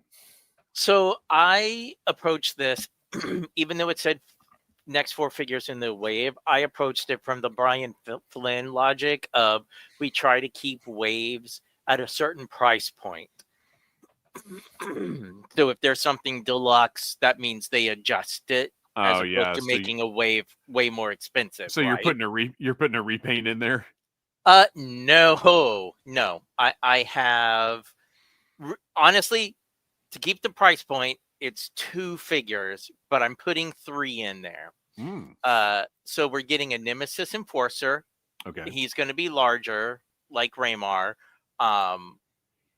More movie cartoon accurate with actual scary looking bat wings, not the ones that came with Hasbro. Yeah. We are getting the Cobra Trooper from the beginning of the movie, because we need the Sunbow Trooper in O-ring form. And lastly, only because this is what I fell asleep to yesterday when I got home from work and am now obsessed, Serpent Man and his snake sled as a deluxe figure from the Deke episode Injustice for All, Yeah. with a swappable spoiler ruining head. I like it. Throw up Nowhere Man-Child's. There, I dig that. What about Worlds Without End, Dead Skeletons, Steeler, Grunt, and Clutch? Yes. That's messed up. Do that as a little exclusive 3-pack or something. I'm into that. Well, I kind of want that Steeler figure with like the crazy sunken eyes. As Yeah. he's going into madness. Yeah. Hillbilly Harper, just wanted to thank y'all for reviewing Dreadnought War. I was never a fan of the Dreadnoughts till I heard y'all talking about them. Thanks. Keep up the great work. Thank you, Hillbilly. Everybody check out Podcast from the Pit, wherever you get your podcasts. White Vegeta, with the ramen tanks in hand and the Arctic Hiss on the horizon, what other vehicles do you want as a made-to-order? I don't want any more vehicles. I mean, look, with this made to order model, we're getting a White Hiss. Could they do a Tiger Fly?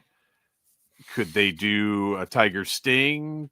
Could they do, I mean, those things seem like no-brainers, but at the same time, with pricing and shelf space a consideration, I don't know. This is kind of a tough question, because I don't know that right now, with between the economy bombing and tariffs and everything else, it's very difficult to predict what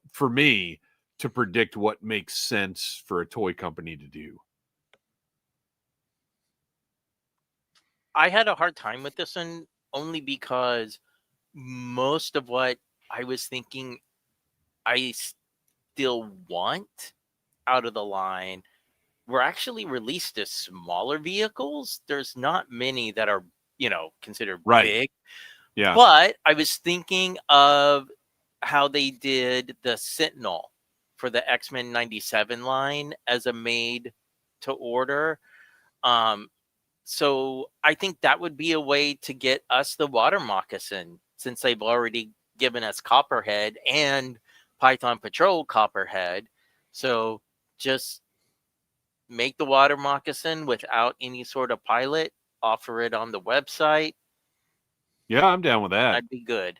Yeah. Yeah, I'd like, and that's one I would like to have. As much as I don't want vehicles, that one, like, size-wise, We haven't I done love that one. Any boats yet. No, we haven't, and I wonder if that Fortnite boat has anything to do with that decision. Well, as I said, we're one Devilfish and one Water Moccasin away from having the entire Tiger Force classified lineup at this point. We've done the Tiger Paw, but I wasn't crazy about the original Tiger Paw. I want it in like more original, like bright popping colors. So, you know what? I don't know if I could have logistics to keep them all somewhere in this house, but I wouldn't mind having like Tiger Force versions of everything. So Lenny, just make a note, Tiger Rat up next for Noel. Yeah. G.I. Joe Collector 76. What's a storyline from the Real American Hero comic line that deserves more attention in new media? Skybound, Classified, etc. What'd you guys have for this?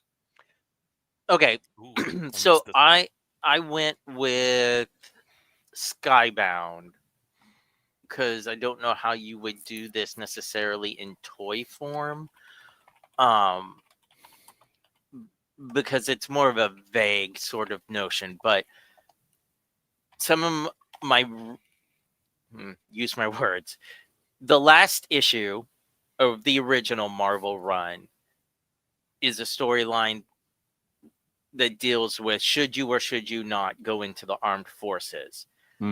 Recently, Larry Hama did an arc in the Skybound Real American Hero run that dealt with Don's family in Springfield and how do you escape from that and when your neighbors turn on you kind of thing.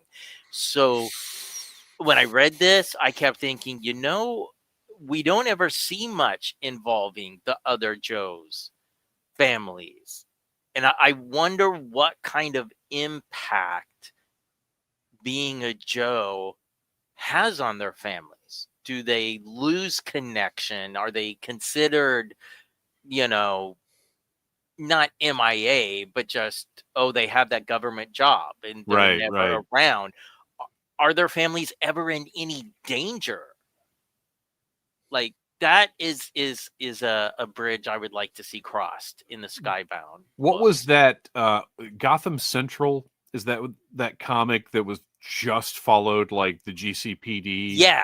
Mm-hmm. What if they did something like that, and it would be more of an anthology type thing? Like each issue might focus on a different Joe family, but it's just a series of one shots under, the whatever you call the title. It's getting late. I can't think of anything clever. Yeah. But an ongoing series, but each issue dealt with a different Joe's family and how that affected them. Or even someone who's a Cobra. Yeah. Just think, I like that. I would love that. Yeah. I also chose something a little more recent. We talked about it at the time when we were still discussing the current ongoing Real American Hero.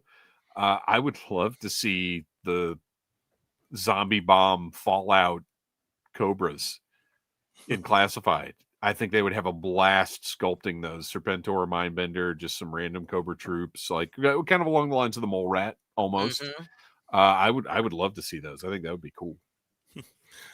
Just from like what I'm thinking about the storylines in the original comic series that just stuck with me the most when I was able to start reading on a monthly basis, because before I could only pick up random issues and it was all disjointed, but I started reading, it was like 37 or 38 was when I was starting to read monthly, and just getting into the whole concept of how the Crimson Guards were all these guys who had to assume this identity of Fred.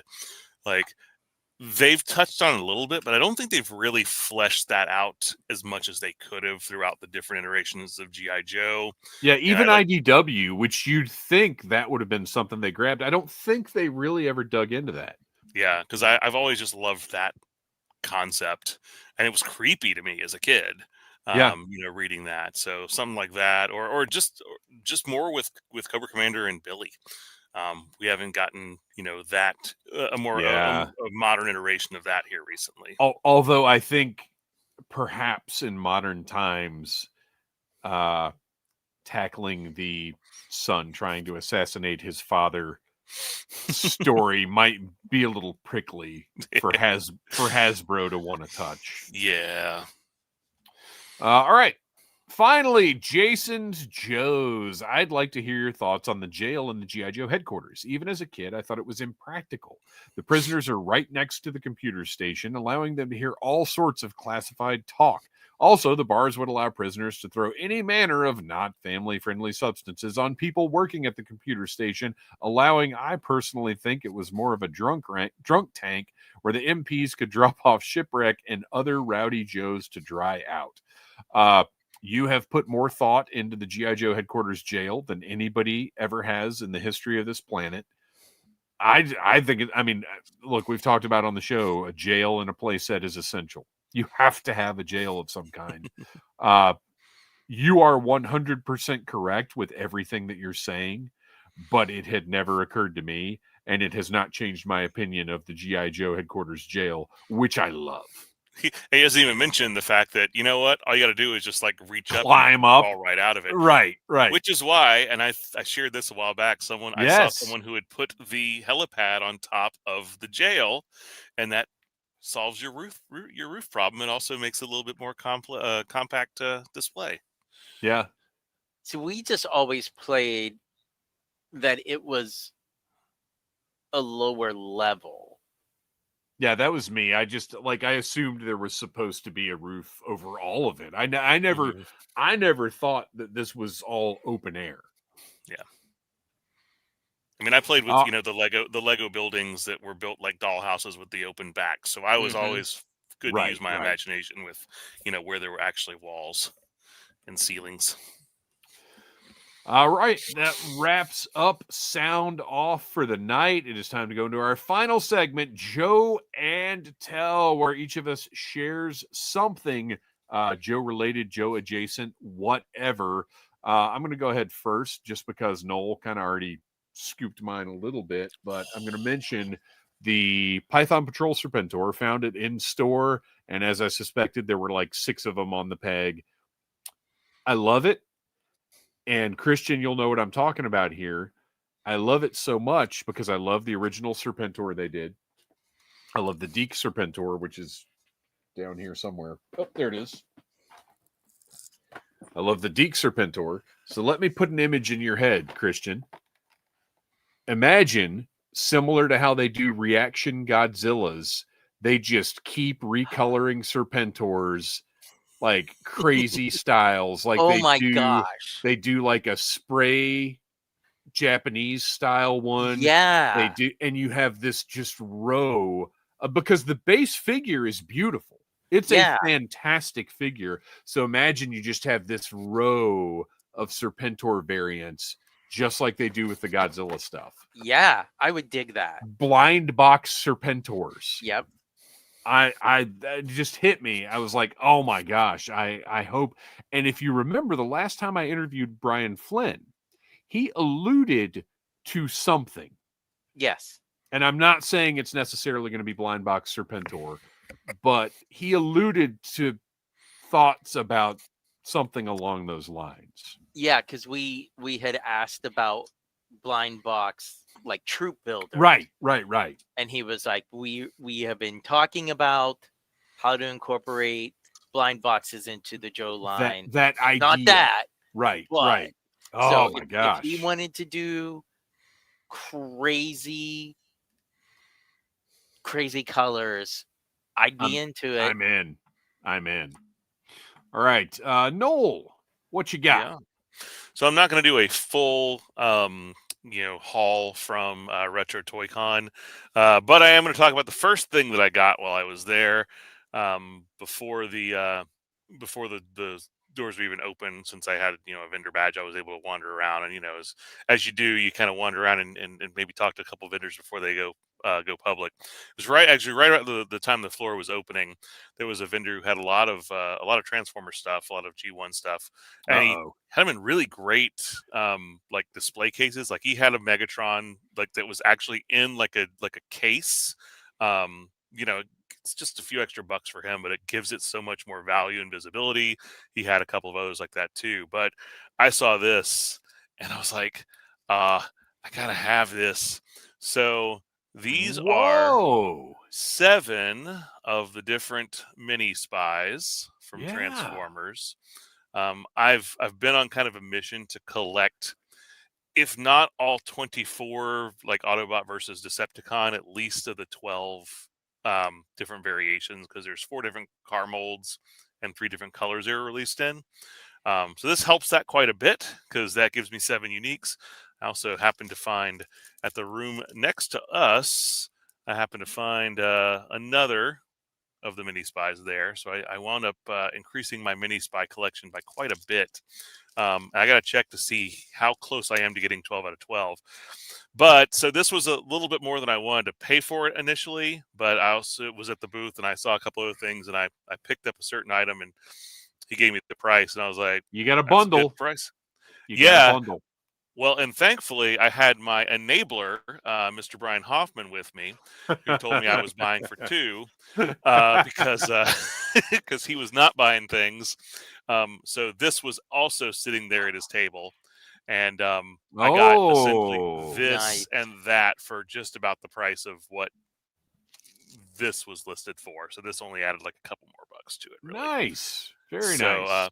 That's Yeah, so such a great deco for the shark. Night Force Shark. I mean, it's missing stuff, Yeah, but that's yeah. fine because for what I got this for, it's a nice little just sit on the shelf piece.